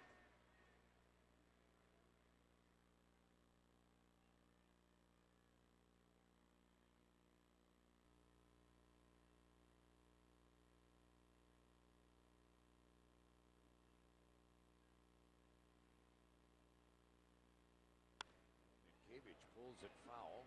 Still 1-2. Tigers in for 4. Boy, Detroit, are they hot.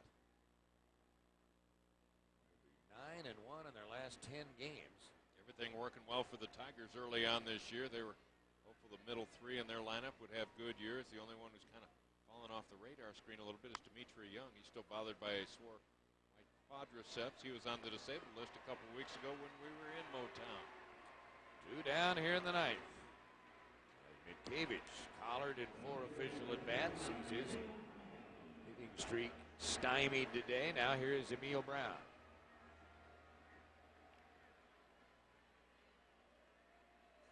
One for 4 is the Royal left fielder.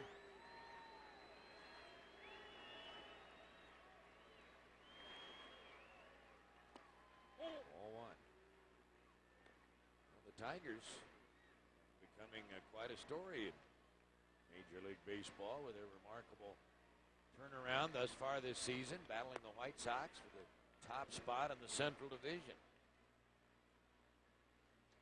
And Bob, you take a look at the winning percentages. The Central Division leaders have the best winning percentage of of any of the other divisions in the American League.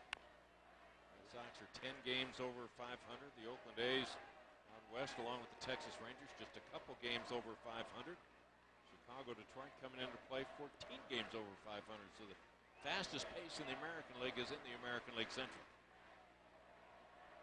It's the division of the defending champs, the White Sox. We expected it would be good, but it is really good. Here's another foul off the bat of Neil Brown, ricocheting around that camera bay down there. Everybody's all right. 2 balls, 2 strikes.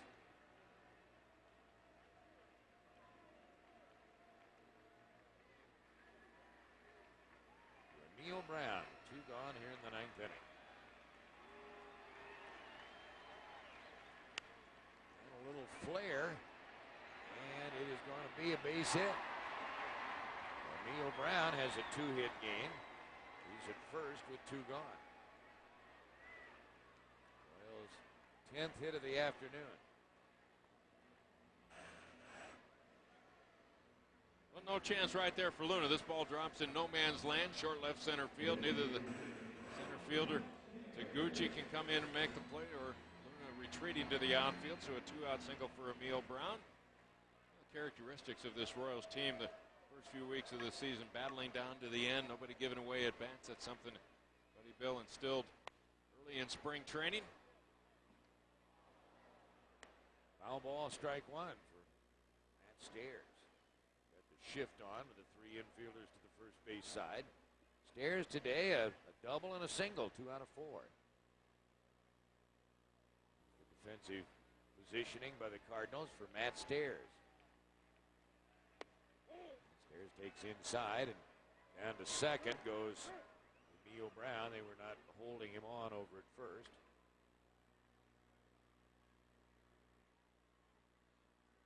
Ball and a strike to Matt.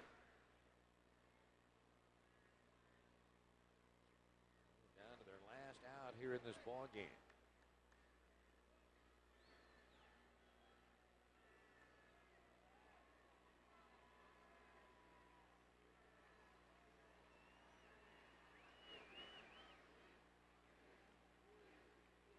And Stairs hits a fly ball to left center. Taguchi is out there. And the ball game is over, and the Cardinals have a sweep. The Royals have a 9-game losing streak. 10-3, St. Louis.